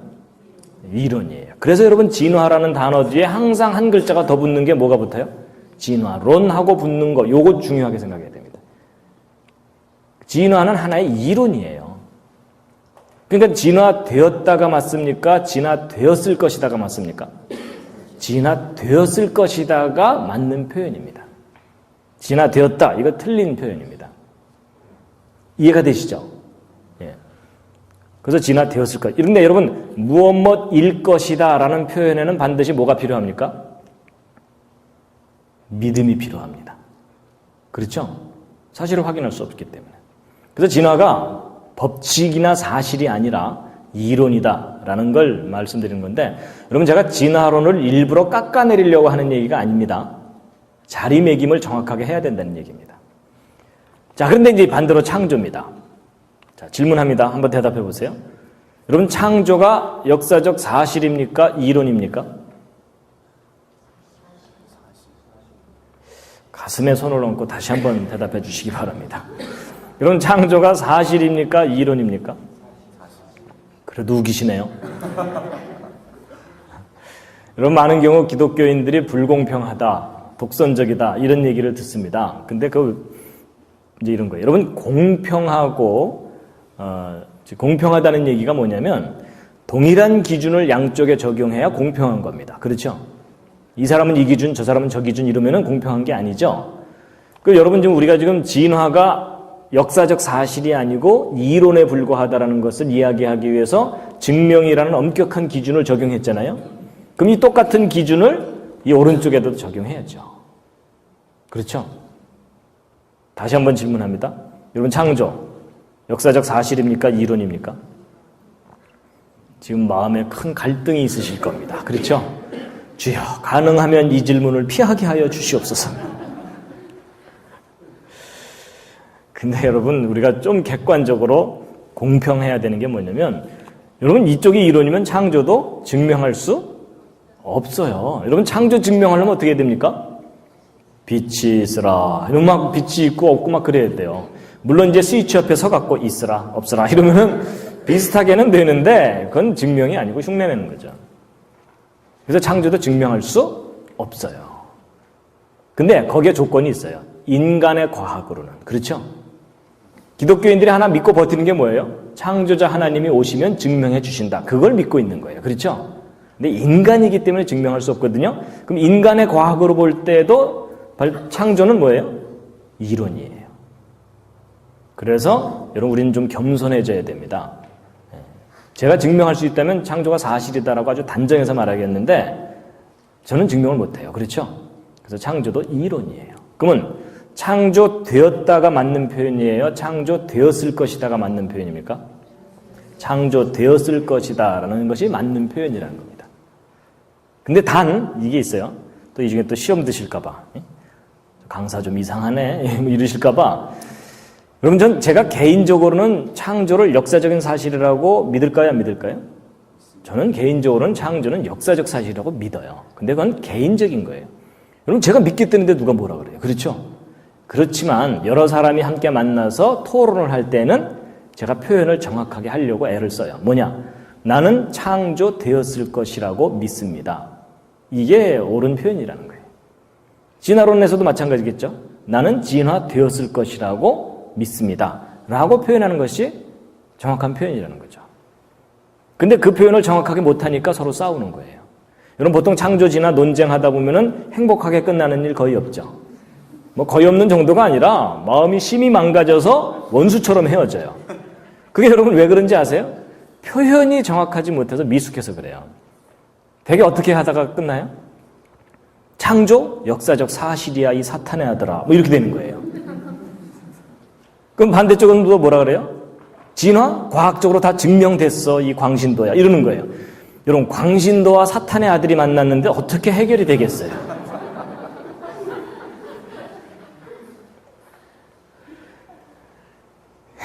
그건 누가 옳고 그르냐의 문제가 아니고 서로 표현이 정확하지 않은 겁니다. 그래서 둘이 만나서 대화할 때 나는 진화되었을 것이라고 믿습니다. 당신은 창조되었을 거라고 믿으십니까? 이렇게 얘기하면은 인격적인 대화가 되는 거예요. 근데 그게 안 되기 때문에 안 돼요.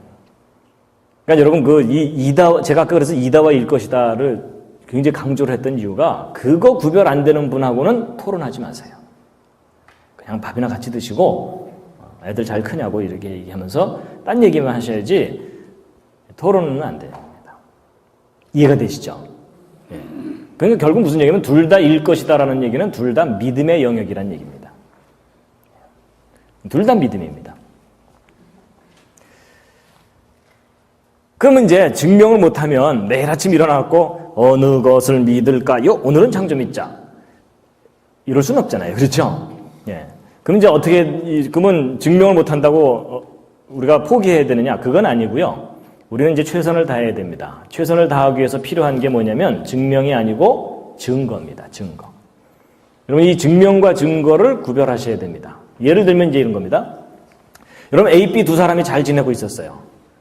근데 어느 날 B가 죽었어요. 누군가에게 살해당한 것 같은데 살해당하는 장면을 아무도 못 봤어요. 목격자가 없어요. 근데 이 빨간 게 뭘까요? 격투 끝에 흘린 피. 그럼 이 까만 게 이게 뭘까요? 격투 끝에 뽑힌 머리카락. 입니다. 근데 죽이는 장면을 못 봤기 때문에 할 수 없이 이제 이 증거들을 갖다가 유전자 조사를 해봤더니 A의 것이라는 게 확인됐어요. 그럼 여러분이 A는 용의자로 잡혀오겠죠? 재판해야 되잖아요? 결국 유죄인지 무죄인지. 자, 이 정도 상황이면은 이 A가 유죄입니까? 무죄입니까? 유죄라고 우기고 싶으시죠? 근데 여러분 냉정하게 다시 한번 생각해 보세요. 여러분 A와 B가 피를 흘릴 정도로 서로 싸우기는 했지만 A가 B를 안 죽일 수도 있어요. 툴툴 털고 일어나서 가면서 나 더 이상 너하고 안 놀아 이러면서 그냥 갔어요. 근데 B도 툴툴 털고 일어나서 갈라 그러는데 제3의 C가 나타나서 돈 내놔 이러면서 죽일 가능성이 열려 있어요, 닫혀 있어요? 이건 얼마든지 가능성이 열려 있어요. 그렇죠? 그래도 A가 유죄다. 오늘 내가 기분이 나쁘다.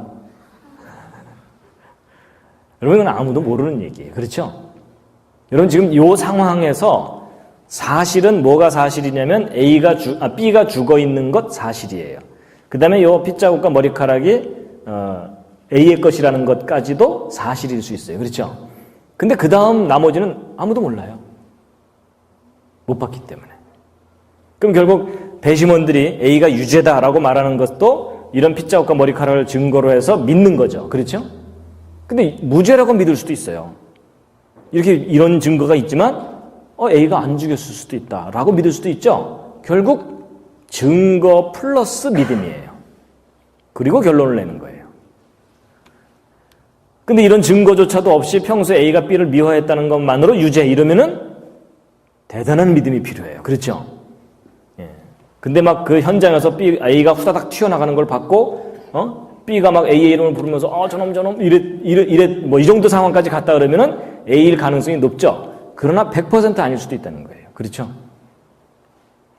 그래서 결국 제가 이제 이런 예를 드는 이유가 창조론, 진화론 문제가 똑같은 상황이에요. 창조, 진화 아무도 본 사람 없어요. 그렇죠?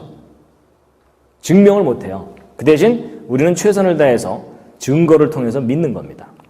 그래서 이제 그동안 뭐 화석이라든지 뭐 지질학 이런 모든 것들의 증거가 이런 과학적 증거들이 많이 발견됐는데 우리는 그동안 몽땅 이런 모든 것들이 무엇에 대한 증거라고 배웠나요? 진화론에 대한 증거라고만 배운 거예요. 그렇죠? 이것이 창조에 대한 증거일 거라는 것은 배울 기회가 없었던 겁니다. 근데 여러분 이제 이 아카데미가 뭐냐면은 바로 이 과학적 증거들이 창조에 대한 증거일 수 있다라는 해석을 여러분들이 이제 배우시는 거고 증거들을 또 직접 보시게 되는 거거든요. 그러니까 여러분 정말 학교 교육이 공평하다면 아직 확인되지 않은 이론에 불과한 진화론만 가르쳐야 되는 게 아니고 양쪽 주장을 다 가르친 다음에 학생들이 선택할 수 있게 해야 된다 그 얘기입니다. 여러분도 만약에 이런 공평한 교육 기회가 있어서 갖고 여러분이 스스로 선택을 한 거라면은 그건 공평한 거예요. 그렇죠? 근데 여러분이나 저는 이미 이쪽만 가르치는 그러한 편견이 있는 교육 제도 속에서 훈련을 받았기 때문에 여러분들이 이 강의 들으면서 아마 많은 생각들이 이렇게 깨지는 것을 느끼실 수도 있을 거예요. 왜냐하면 그 진화론 교육의 영향이 여러분에게 크게 작용한 겁니다. 그래서 하여튼 이렇게 놓고 봐야 공평한 겁니다. 동의하십니까? 그래서 여러분 진화도 창조도 둘 다 믿음의 대상입니다. 그리고 둘 다 과학적 연구의 대상이고요. 어느 하나만이 과학이 아닙니다. 그래서 그럼 뭐 진화가 과학이다 이렇게 속지 마시기 바랍니다. 그 다음에 이제 증거도 중요하지만 그걸 해석하는 것도 중요합니다. 그래서 여러분 어떤 결론에 대한 증거가 세 가지가 따로따로 증거해 주는 경우가 있고 서로 연관해서 해 주는 경우가 있거든요. 근데 이 두 가지 케이스를 혼동하면 결론이 거꾸로 나옵니다. 이 토론할 때 이거 두 개 헷갈리면 결론이 거꾸로 나와요. 그래서 여러분 이 경우는요 제일 튼튼한 게 중요해요. 약한 게 끊어져도 튼튼한 게 끝까지 버티는 이상은 계속 믿고 있어야 돼요. 맞죠? 예. 근데 이 경우는 이게 아무리 튼튼해도 제일 약한 거 끊어지면은 말짱 꽝이죠. 그렇죠? 예. 그래서 여기서는 튼튼한 게 중요하고 여기서는 약한 게 중요해요. 요거 헷갈리면 안 됩니다. 그래서 여러분 제가 이럴 수가 있다니까요. 여러분한테 여러분 진화론에 대한 분명한 증거는 보여주지 않으면서 진화론의 문제점만 여러분한테 자꾸 보여주면서 여기 보세요. 이거 금방 끊어집니다. 진화론 더 이상 믿지 마시기 바랍니다. 이럴 수가 있어요. 반대로 창조에 대한 아주 큰 문제가 있는데 그건 여러분한테 안 보여주면서 창조 믿을만 합니다. 믿습니까? 아멘. 이러면서 끝날 수 있다니까요. 반대의 경우도 마찬가지겠죠. 그렇죠? 예, 창조에 대한 확실한 근거가 있는데 그건 모르면서 창조론자들이 실수하는 것만 자꾸 얘기하면서 이거 창조론자들이 다 뻥만 친다. 이러면서 창조가 틀렸다. 이럴 수가 있고요. 진화론에 치명적인 문제가 있는데 그것은 얘기 안 하면서 진화론이 그럴듯해 보이는 것만 얘기하면서 진화론을 믿게 만들 수 있다는 거죠. 근데 어찌 보면 학교 교육이 그동안 여기는 가려놓고 이것만 계속 보여주면서 교육시킨 거예요.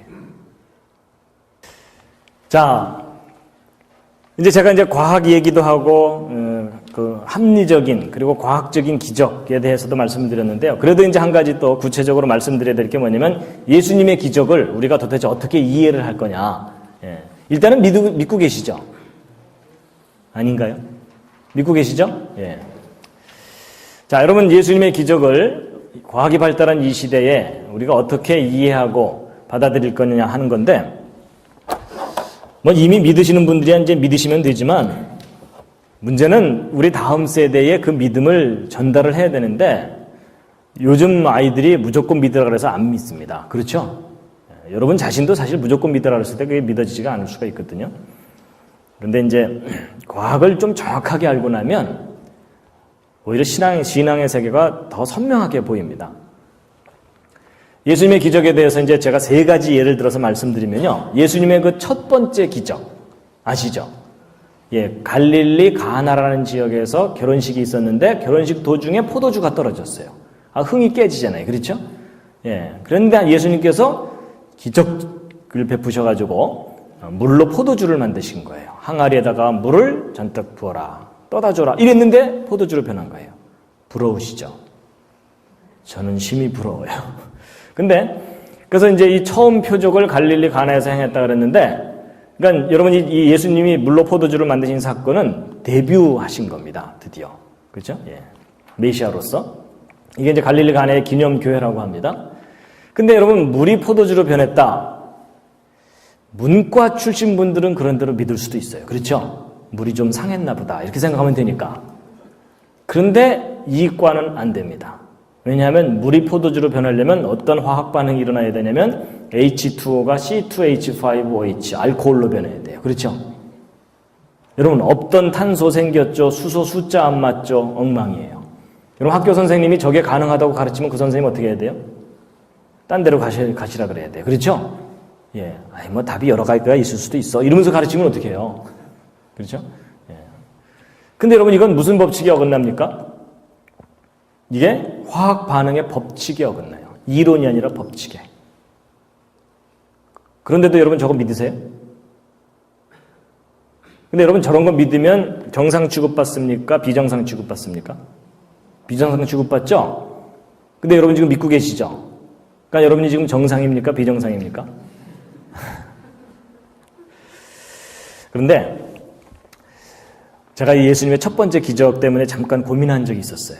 무슨 고민을 했냐면 왜 예수님께서 이 땅에 오셔서 제일 첫 번째 하신 사업이 양조 사업일까?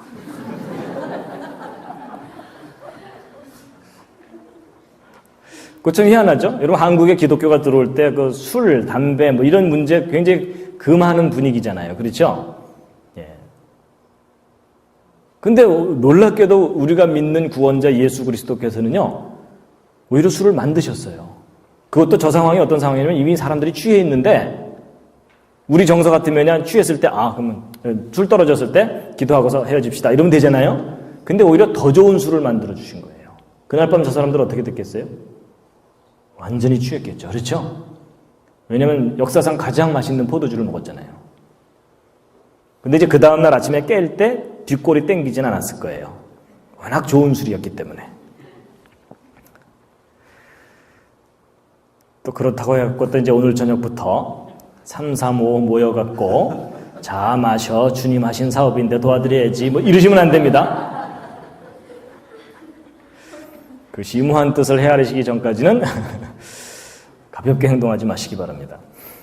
자, 그 다음에 이제 예수님의 또 다른 기적이 이제 그 네 복음서에 다 나오는 소위 오병이어의 기적이라고 하는 건데 여러분 예수님을 따라다니는 사람들이 참 많았어요. 그래갖고 예수님이 어느 날 팬 관리 차원에서 배부르게 이제 먹이셨는데 재료는 조그만 아이가 이제 싸온 이제 떡 5개 하고 고기 2마리에 물고기 2마리. 그렇죠?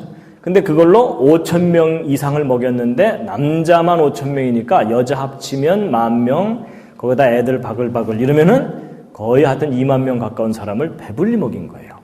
자, 여러분 이건 무슨 법칙이 어긋납니까? 이게 그 유명한 질량 보존의 법칙이 어긋나요. 그렇죠? 예, 여러분 그 떡 5개 물고기 2마리 해봤자 뭐 요만큼 되잖아요. 근데 그걸로 10,000명 이상을 먹이려면은 이 가득한 정도의 음식이 필요하니까 질량 보존의 법칙이 어긋납니다. 근데 저걸 어떻게 과학적으로 설명할 수 있냐는 거죠. 그랬더니 어떤 분이 저걸 또 억지로 설명하려고 또 뭐라 그러냐면 이게 버스만한 떡 5개하고 고래 2마리였다. 뭐 이런 거예요. 근데 이제 그렇게 설명하면 또 문제가 뭐냐면 그게 애 도시락이냐 이거죠. 그렇죠? 꼬마가 고래 끌고 오면서 엄마가 싸줬어요. 뭐 이거 좀 이상하잖아요. 그렇죠?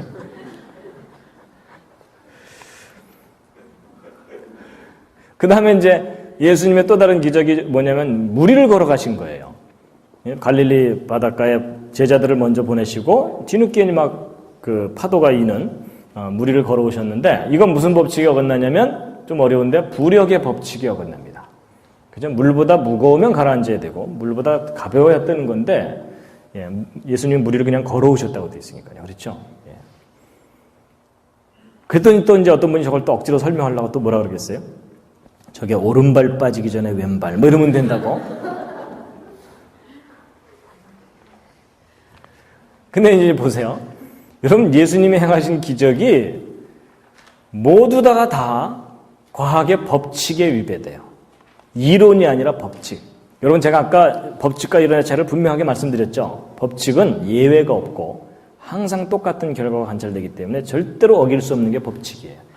제가 그렇게 말을 해놓고 나서 저 법칙하고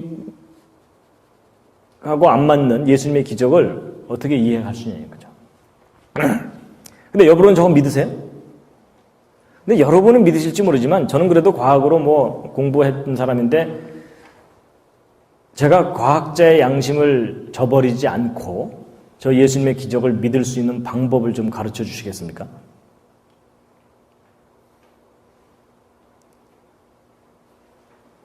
그냥 삥 둘러서서 안수기도 하면 되나요? 주여 이자가 믿게 하여 주시옵소서 이러면 되나요? 근데 이제 시간이 많지 않으니까 제가 그냥 요점만 말씀드리면요. 여러분 저는 과학을 공부했지만 저걸 믿어요. 그러면 사이비 과학자냐? 아닙니다. 여러분 과학을 정확하게 알면 신앙의 세계가 정확하게 보여요. 무슨 얘기냐면 여러분 저는 법칙이 뭔지 알거든요. 법칙은 절대로 어길 수가 없어요. 그런데 논리적으로 생각해보면 법칙은 절대로 어길 수가 없는데 만약에 그 법칙에서 벗어날 수 있는 존재가 있다면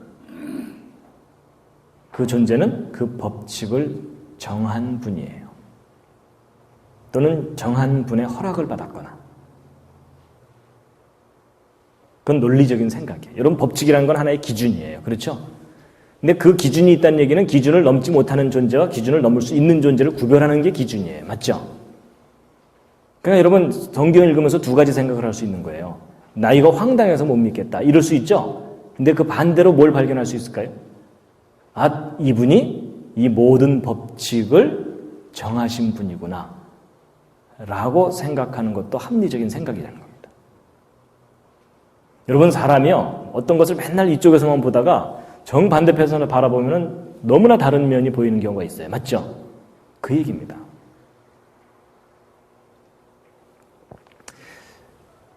제가 거꾸로 생각해 봤어요. 뭐냐면 여러분 저는 과학을 공부를 했거든요. 만약에 예수님께서 저렇게 과학의 법칙에서 벗어나는 기적을 베풀지 않고 그냥 착하게 살아라, 때리지 말아라 이러면서 그런 얘기만 하고 가셨다. 그럼 저는 예수를 믿을 이유가 없어요.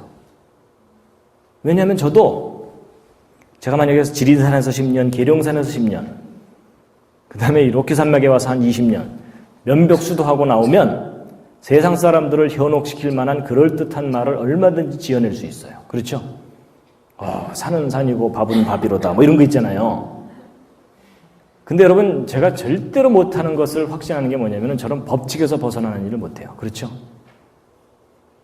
그럼 만약에 예수님께서 착하게 살아라, 때리지 말아라 이런 얘기만 하고 가셨다면 제가 예수를 믿어야 될 이유가 없다니까요.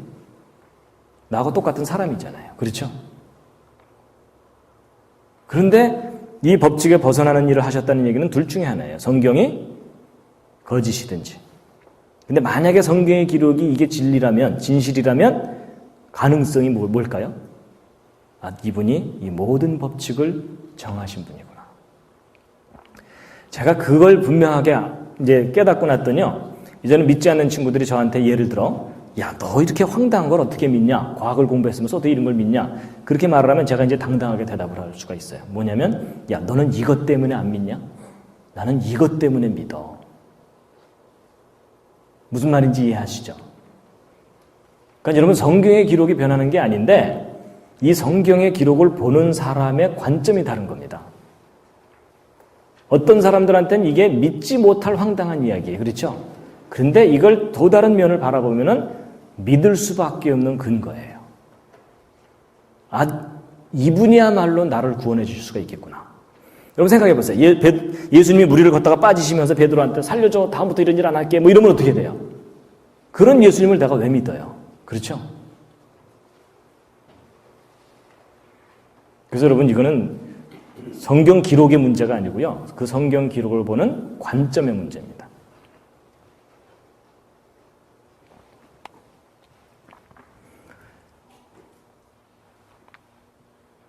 그래서 여러분 성경에 나오는 기적은 단순히 기적이라고 표현되어 있지 않습니다. 미러클이라고 되어 있지 않고요.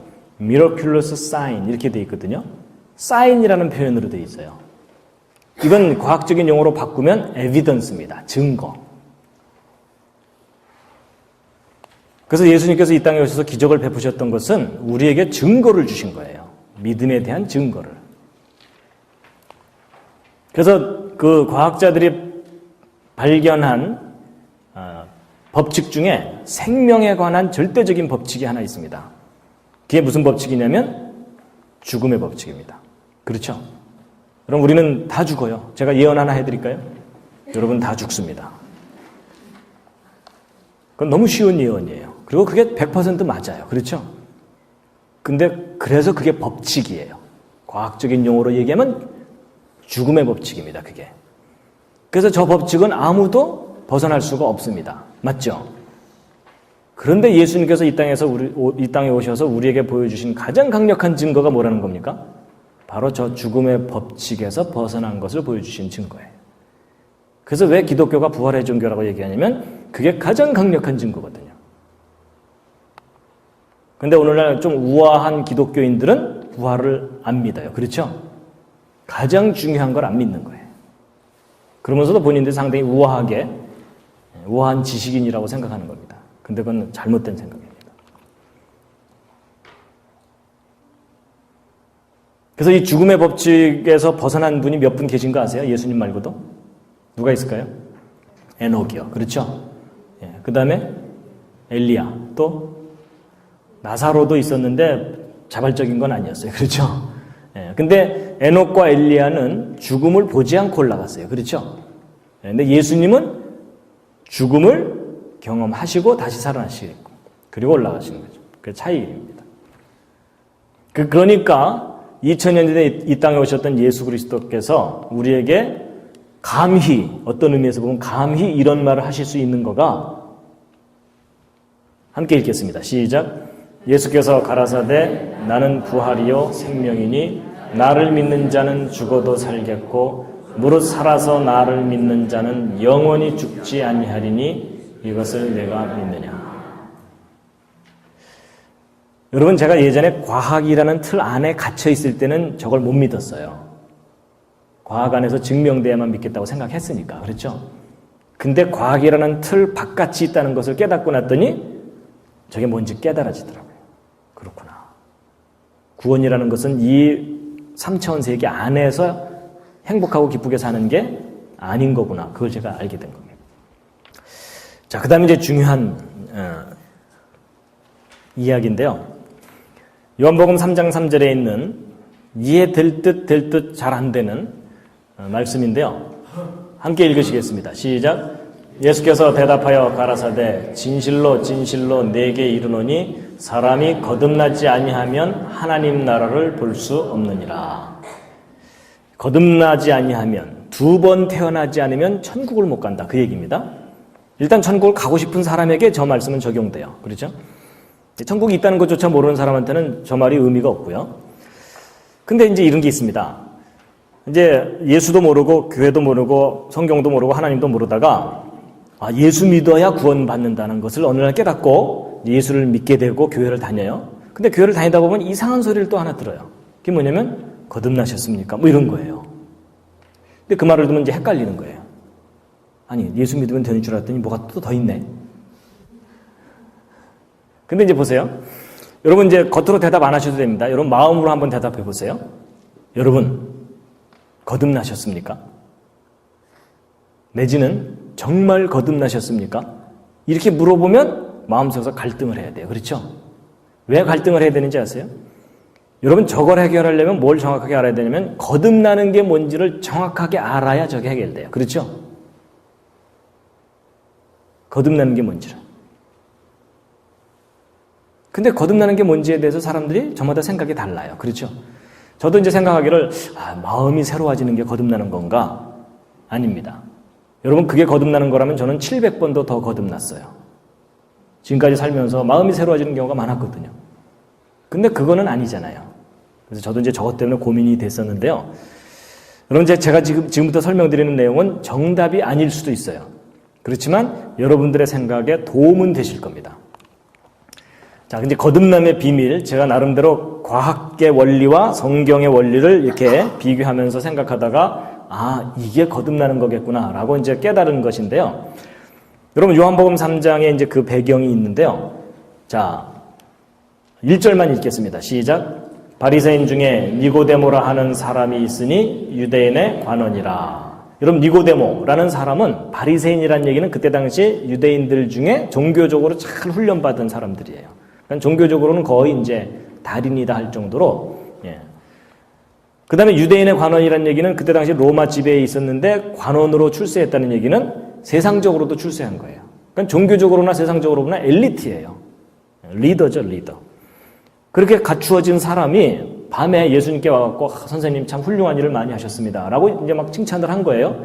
근데 예수님께서 거기에 대해서는 대꾸도 안 하시고 아주 본질적인 얘기를 그냥 바로 하시는 거예요. 그러면서 요점을 이제 말씀하신 게 바로 이제 이건데 3절, 4절 함께 한번 다시 읽으시겠습니다. 시작. 예수께서 대답하여 가라사대 진실로 진실로 네게 이르노니 사람이 거듭나지 아니하면 하나님 나라를 볼 수 없느니라. 니고데모가 가로되 사람이 늙으면 어떻게 날 수 있삼나이까? 두 번째 모태에 들어갔다가 날 수 있삼나이까? 여러분 예수님께서 사람이 두 번 태어나지 않으면 그러니까 직접적으로 네가 두 번 태어나지 않으면 천국 못 간다. 그 얘기를 하셨는데 이 니고데모가 알아들었습니까? 못 알아들었습니까? 못 알아들었어요. 그래서 뭐라고 대답했냐면 그럼 제가 어머니 뱃속을 다시 들어갔다 나와야 되나요? 이런 거예요. 그랬더니 예수님께서 그거야 그러셨나요? 아니에요. 그게 아니라 그러시면서 뭔가를 막 설명을 하시는데 이게 또 알쏭달쏭이에요. 여러분 그 다음 말씀 예수님의 말씀 이게 이해가 되는지 한번 읽어보세요. 자 시작. 예수께서 대답하시되 진실로 진실로 네게 이르노니 사람이 물과 성령으로 나지 아니하면 하나님 나라에 들어갈 수 없느니라.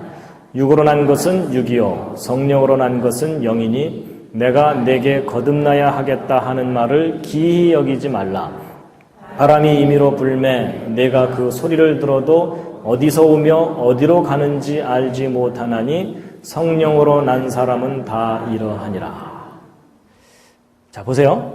여러분 이거 탁 읽으면서 그게 그 얘기네. 탁 선명하게 깨달아지시는 분. 이거 없습니다. 그렇죠? 뭐 복잡해요. 뭐 물로 난 건 뭐고 성령으로 난 건 뭐고 이게 두 개 같은 거야 다른 거야 이것에 대해서도 서로 해석이 다르고요.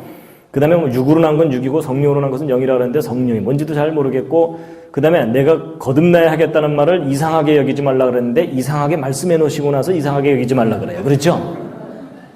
그리고 막 바람이 임의로 불매 어디서 오면 어디로 갔는지 알지 못하는 것처럼 뭐 알지 못할 거다 이런 얘기를 하시는데 결국 알듯 모르듯한 얘기를 하시고서 알아들으라고 하시는 거예요.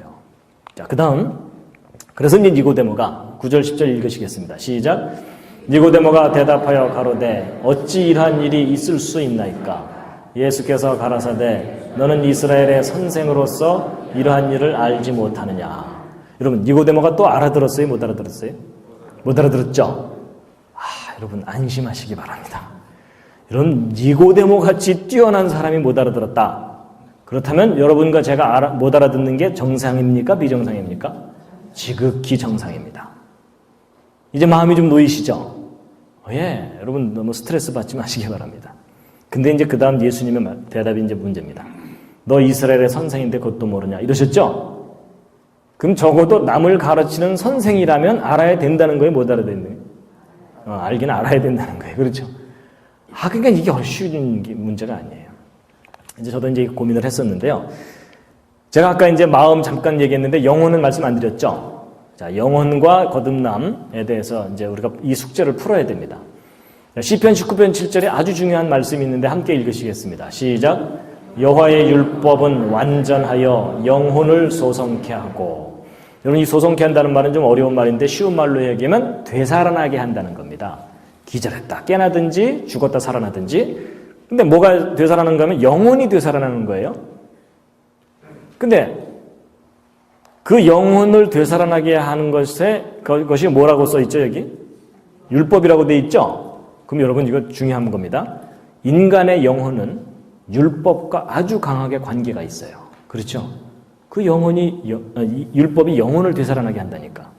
근데 그 율법이 완전하기 때문에 그렇다는 겁니다. 자, 이게 무슨 뜻이냐 하는 건데요. 영혼보다는 조금 쉬운 마음을 갖고 우리가 좀 먼저 풀어보겠습니다. 자, 다시 한번 옆에 있는 분 마음 보여요? 안 보여요? 안 보이죠? 그렇죠? 예. 자, 지금부터 이제 마음을 보는 방법을 가르쳐 드립니다. 두려우시죠? 옆에 있는 사람이 내 마음을 볼까봐. 자, 여러분 첫 번째 원리가 차원입니다. 무슨 얘기냐? 여러분 길이를 재려면 자로 재고 무게를 재려면 저울로 재죠. 그렇죠? 예, 그래서 키 170cm, 몸무게 60kg 맞는 표현이죠? 근데 예를 들어 키 60kg, 몸무게 170cm 잘 돌봐줘야 됩니다. 그렇죠? 근데 여러분 이게 굉장히 간단한 얘기 같은데 중요한 원리입니다. 뭐냐? 첫째, 길이는 길이로 재고 무게는 무게로 재요. 시간은 시간으로 인식하게 돼 있습니다. 그러니까 왼쪽과 오른쪽이 같은 차원일 때 인식해요. 그러면 이제 쉬워요. 여러분 옆에 있는 사람 마음을 알려면 나의 무엇으로 알아요? 나의 마음으로 아는 겁니다.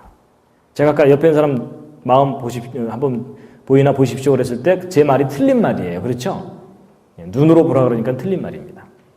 옆에 있는 사람이 나를 좋아하는지 싫어하는지는 내 마음으로 인식하는 겁니다. 이해가 되시죠? 예. 그래서 이제 일단 첫 번째 차원이 같아야만 인식이 된다는 겁니다. 자, 두 번째가 이제 뭐냐면 질서입니다. 질서. 뭐냐? 여러분 이 왼쪽 자하고 오른쪽 자를 비교해 보면 이 오른쪽 자 문제가 심각하죠. 저걸 갖고 아무리 길이를 재봤자 길이를 잴 수가 없죠. 두 번째가 질서입니다. 무슨 얘기냐? 여러분 옆에 있는 사람 마음을 내가 읽으려면 내 마음에 뭐가 있어야 될까요? 질서가 있어야 됩니다. 이런 쉽게 얘기하면 여러분 내가 지금 화가 나서 씩씩거리고 있으면 옆에 있는 사람 마음이 읽혀요? 안 읽혀요? 안 읽혀요. 그렇죠? 그리고 여러분 살다 보면 그런 경우 있죠. 나도 요즘 내 마음을 잘 모르겠어. 뭐 이런 경우 있죠. 그런 경우에 자기 마음도 지금 인식이 안 되는데 다른 사람 마음을 헤아릴 수 있어요? 없어요? 안 돼요.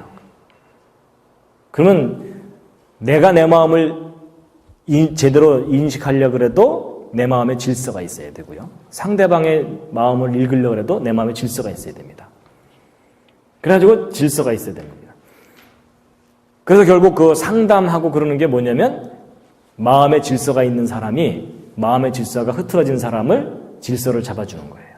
그렇죠? 그래서 보통 사람이 마음이 차분하게 가라앉아 있어야 다른 사람 마음이 읽혀요. 늘 흥분돼서 돌아다니는 사람은 다른 사람 마음을 읽지는 못합니다. 굉장히 쉽죠? 자, 세 번째. 여러분 질서라고 다 질서가 아니고 표준 질서입니다. 이게 중요합니다. 여러분 위에 있는 자나 아래에 있는 자나 둘 다 질서를 갖고 있는데 위에 있는 자가 표준자면은 밑에 있는 자는 짝퉁이죠. 그렇죠? 이 밑에 있는 자를 갖고 아무리 돌아다녀 봤자 의미가 없죠.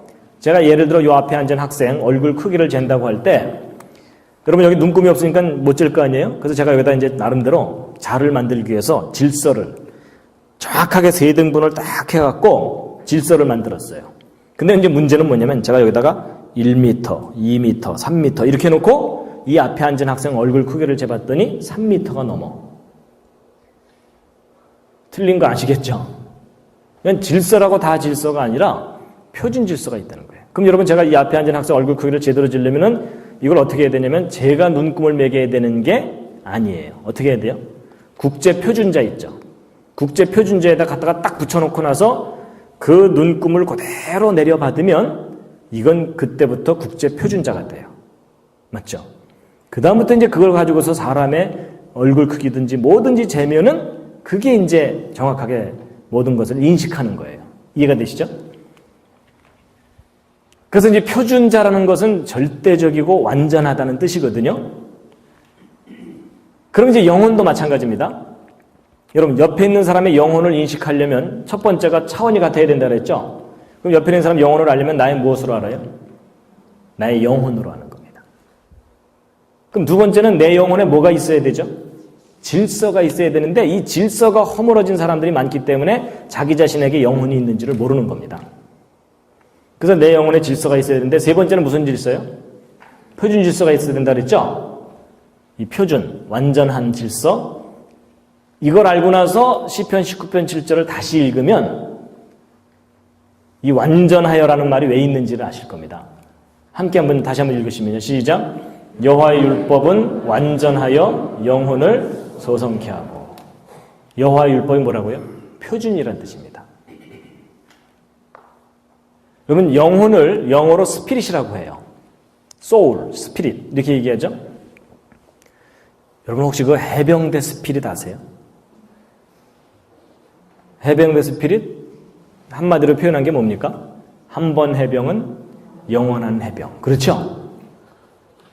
여러분 그게 무슨 얘기냐면 어떤 사람이 해병대에 들어가서 거기서 막 훈련받고 교육을 받았는데 그게 너무나 마음에 들어.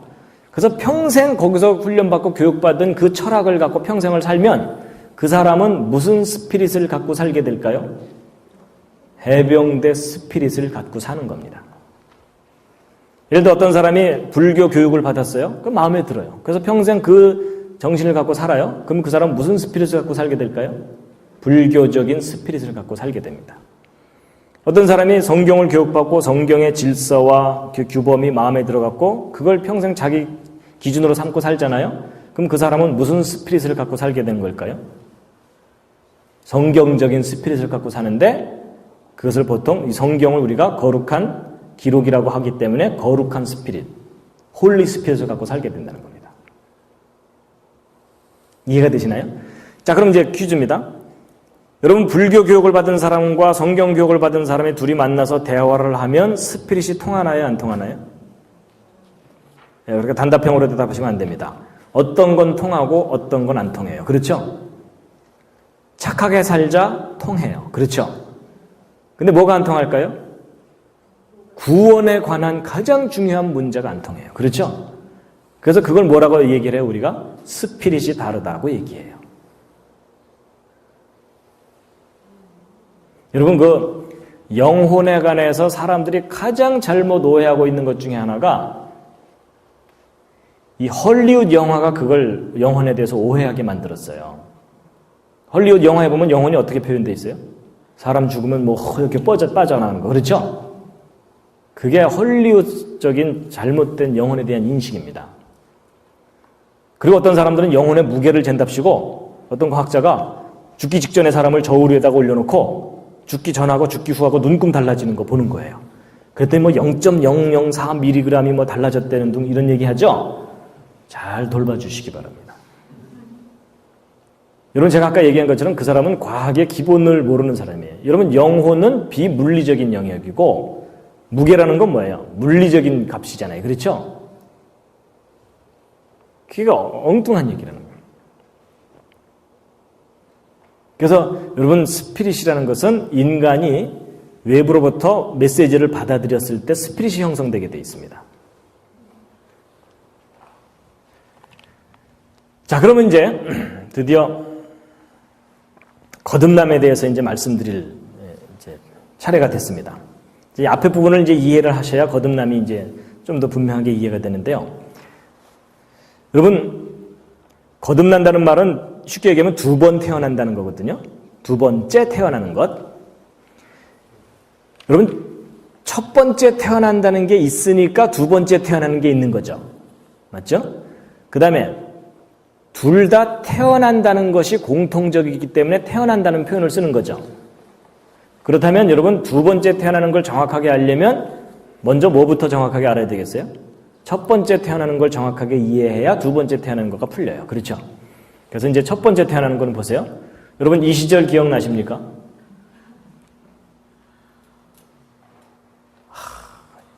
이건 환상적인, 그렇죠?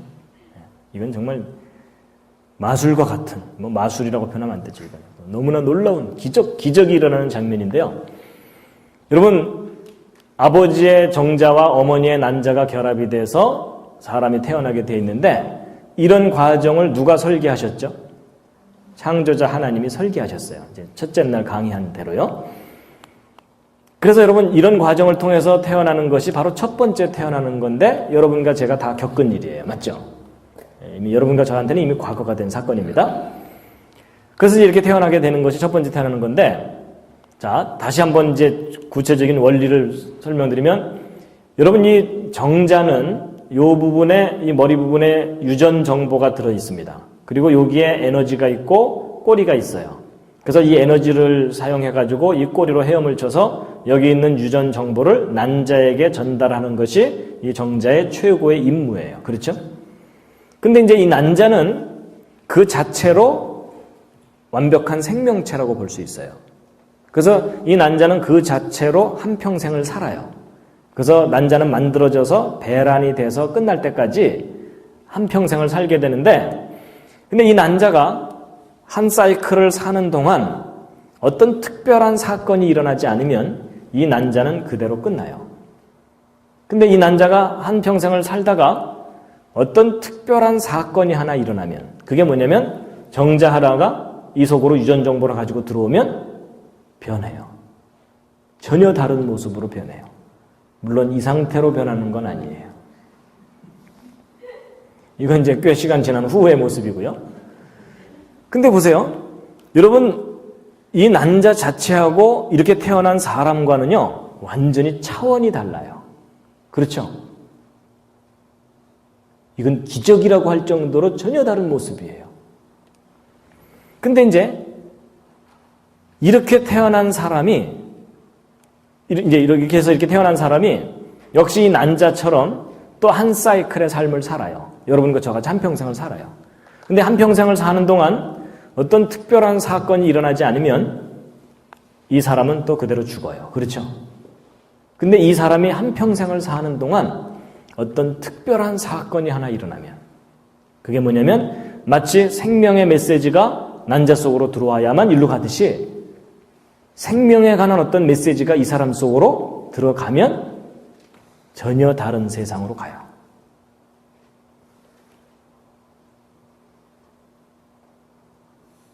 뭔가 좀 닮지 않았습니까? 그렇죠? 여러분, 이 난자가 그 자체로 일로 갈 수 있어요, 없어요? 스스로는 절대 못 가요. 그렇죠? 외부에서 뭔가 생명에 관한 정보가 들어가야만 가요. 근데 사람도 마찬가지입니다. 여러분, 사람이 태어났다고 다 천국 가나요? 그게 아니라고 성경이 얘기하고 있어요. 그렇죠? 나로 말미암지 않고는 아버지께로 올 자가 없다. 이렇게 돼 있죠? 그렇다는 얘기는 외부로부터 뭔가가 들어와야 된다는 얘기죠? 외부적인 어떤 것에 의해서 영향을 받아야만 간다는 거예요. 사람이 마찬가지입니다. 스스로 못 가요. 외부에서 뭔가가 들어와야 돼요. 그런데 이게 이쪽으로 가려면 생명에 관한 메시지가 필요하죠. 사람에게 역시 필요한 게 뭐겠어요? 생명에 관한 메시지가 필요하다는 거죠.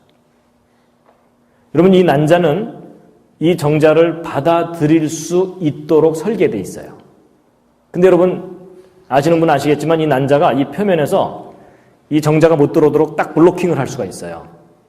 딱 블로킹을 하면은 아무리 해도 못 들어가요. 그렇죠? 근데 사람도 마찬가지입니다. 사람도 외부로부터 어떤 메시지를 받아들일 수 있도록 설계가 돼 있어요. 근데 마음을 딱 닫으면 그 메시지가 자기 안으로 안 들어와요.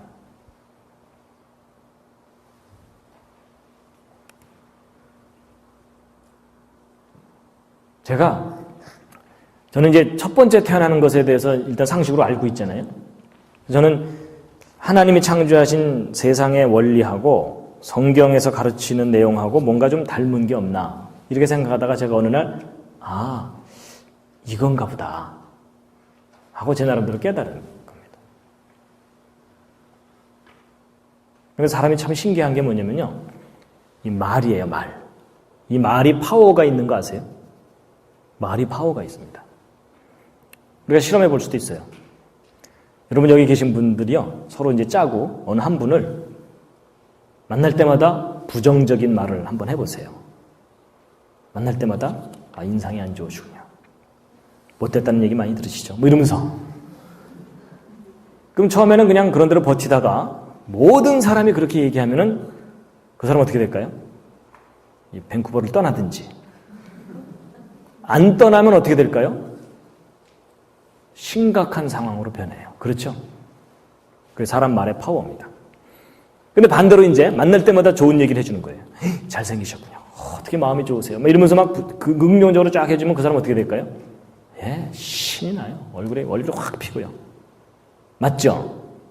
여러분, 사람의 말도 파워가 있어요.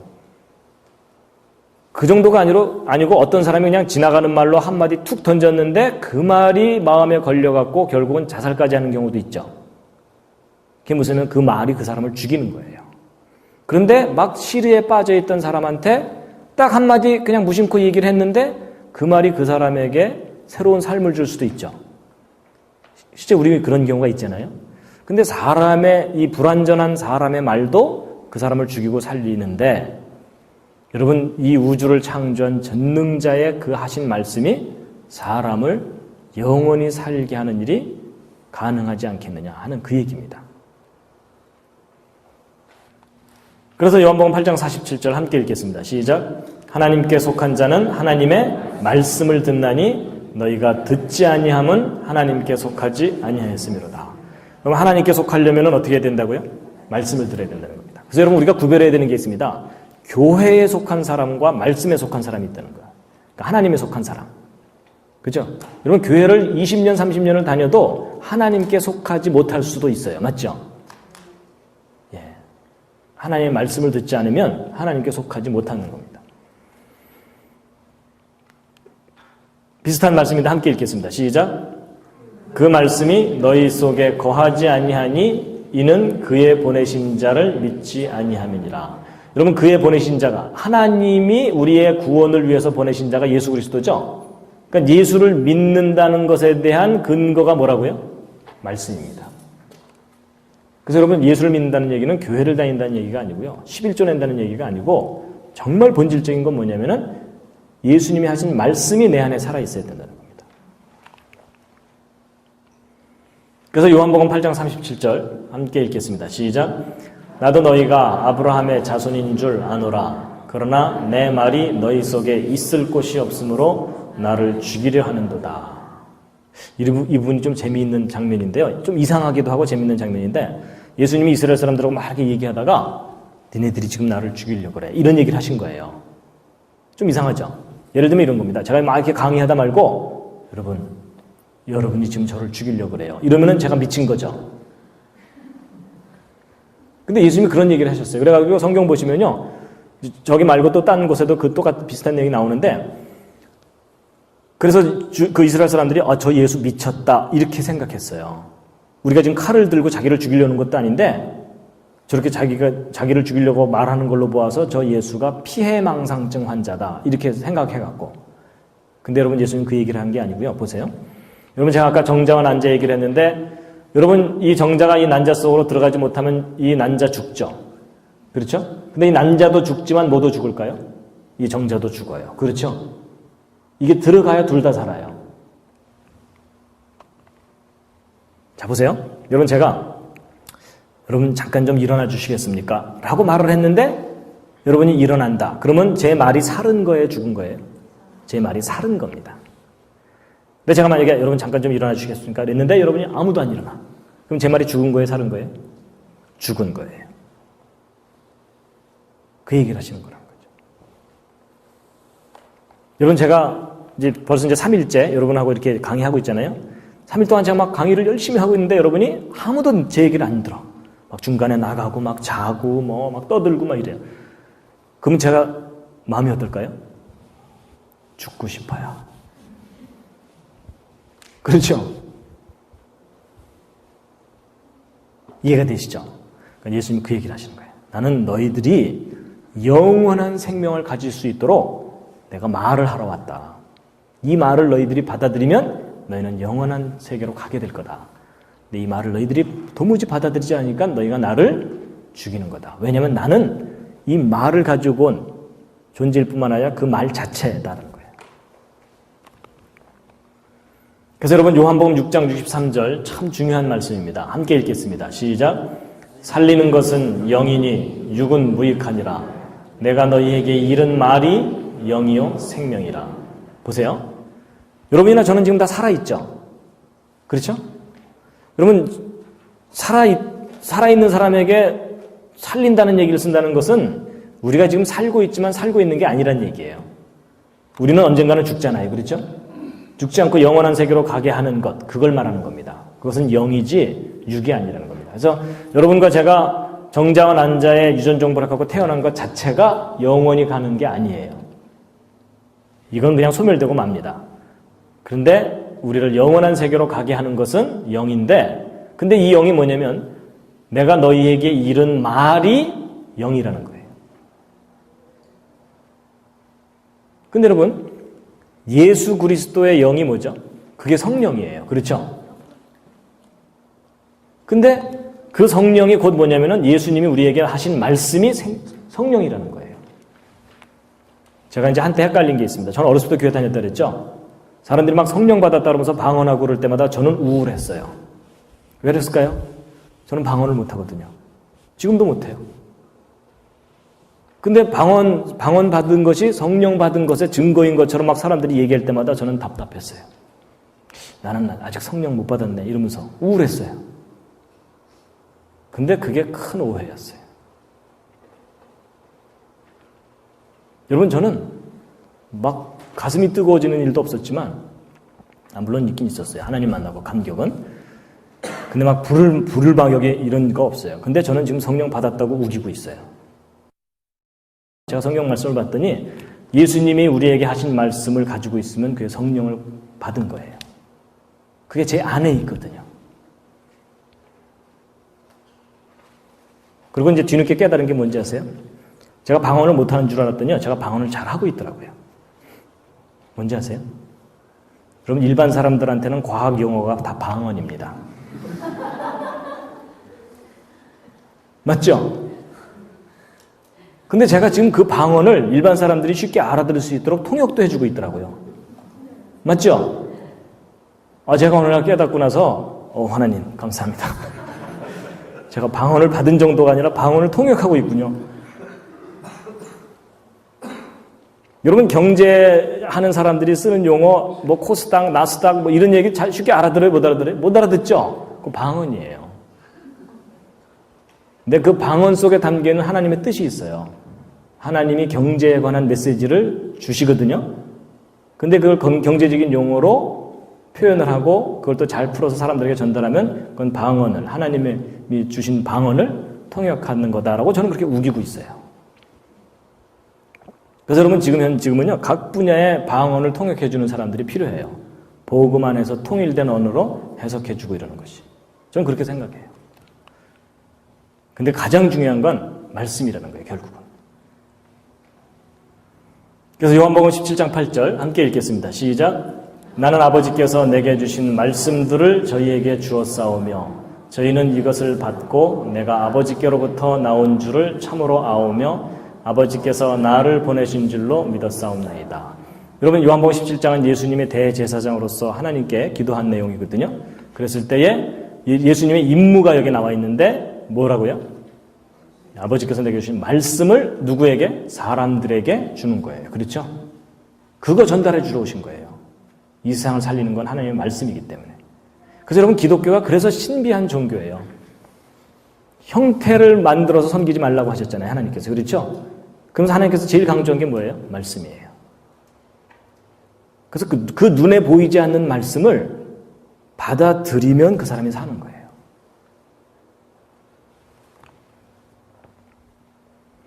그래서 12장 48절도 보세요. 여러분 마지막 심판 두려우시죠? 그렇죠? 예. 보세요. 함께 읽겠습니다. 시작. 나를 저버리고 내 말을 받지 아니하는 자를 심판할 이가 있으니 곧 나의 한 그 말이 마지막 날에 저를 심판하리라. 그럼 제가 옛날에 그 막 지옥 얘기하고 막 심판받는 거 얘기할 때 참 두려웠거든요. 이걸 해결을 해야 되는데 어떻게 해결해야 되나 그랬는데 제가 깨달았어요. 아, 이게 해결되는구나. 그게 뭐냐면 예수님이 하신 말씀을 갖고 버티면 돼요. 요즘 막 설명하기가 쉬워졌어요. 이런 거 컴퓨터를 키면 그 검색하는 거 있잖아요. 그렇죠? 그러니까 여러분과 제가 이제 천국문 앞에 딱 가잖아요. 그러면 천국문 앞에서 여러분을 쫙 검색을 해보는 거예요. 뭘 찾는 걸까요? 말씀입니다. 그 거룩한 말씀을 소유하고 있느냐 하는 거예요. 그렇죠? 소유하고 있으면 뭐예요? 통과. 이렇게 돼요. 근데 아무리 검색해봐도 없어. 그럼 어떻게 돼요? 내가 너를 도무지 알지 못한다. 맞죠?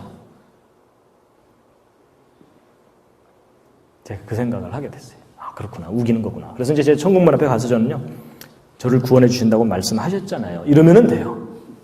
그럼 이제 주님께서, 들어가라. 근데 그 앞에서 버티고 서갖고서, 아, 제가 그래도 착한 일을 좀 많이 하고요. 뭐, 이런 얘기 막 하잖아요? 아무 상관이 없는 거예요, 그건요.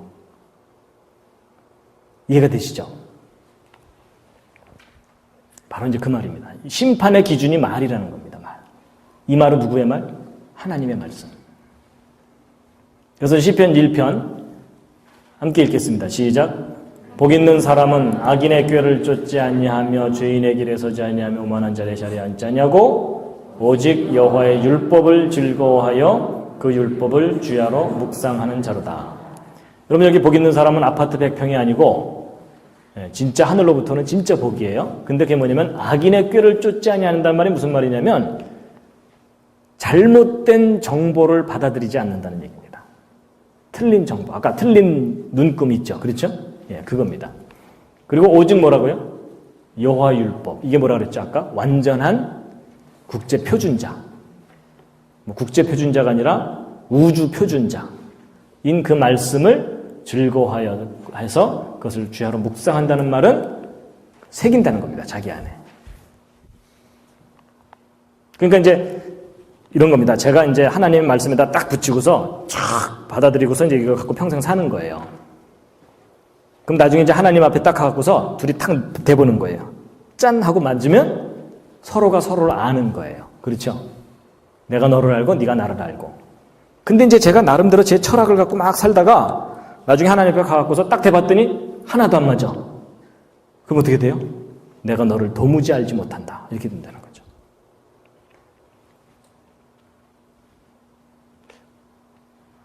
그래서 저는 이제 천국에 열쇠가 있다.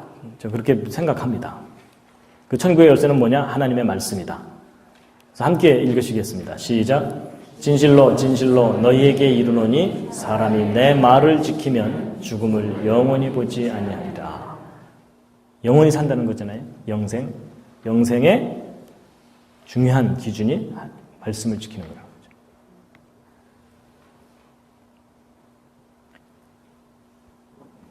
그래서 이제 요한복음 3장 3절 다시 한번 읽으시면은 이 거듭남이 무엇인지에 대해서 좀 새롭게 이제 생각이 되실 겁니다. 함께 읽으시겠습니다. 시작. 예수께서 대답하여 가라사대 진실로 진실로 내게 이르노니 사람이 거듭나지 아니하면 하나님 나라를 볼 수 없느니라. 그래서 여러분 인간이 태어나서 죽을 때까지 가장 확실한 가치 있는 게 뭐냐면 하나님의 말씀을 만나고 그거를 딱 붙잡는 겁니다. 거듭나지 아니하면 그럴 때마다 하나님의 말씀 이걸 떠올리셔야 됩니다.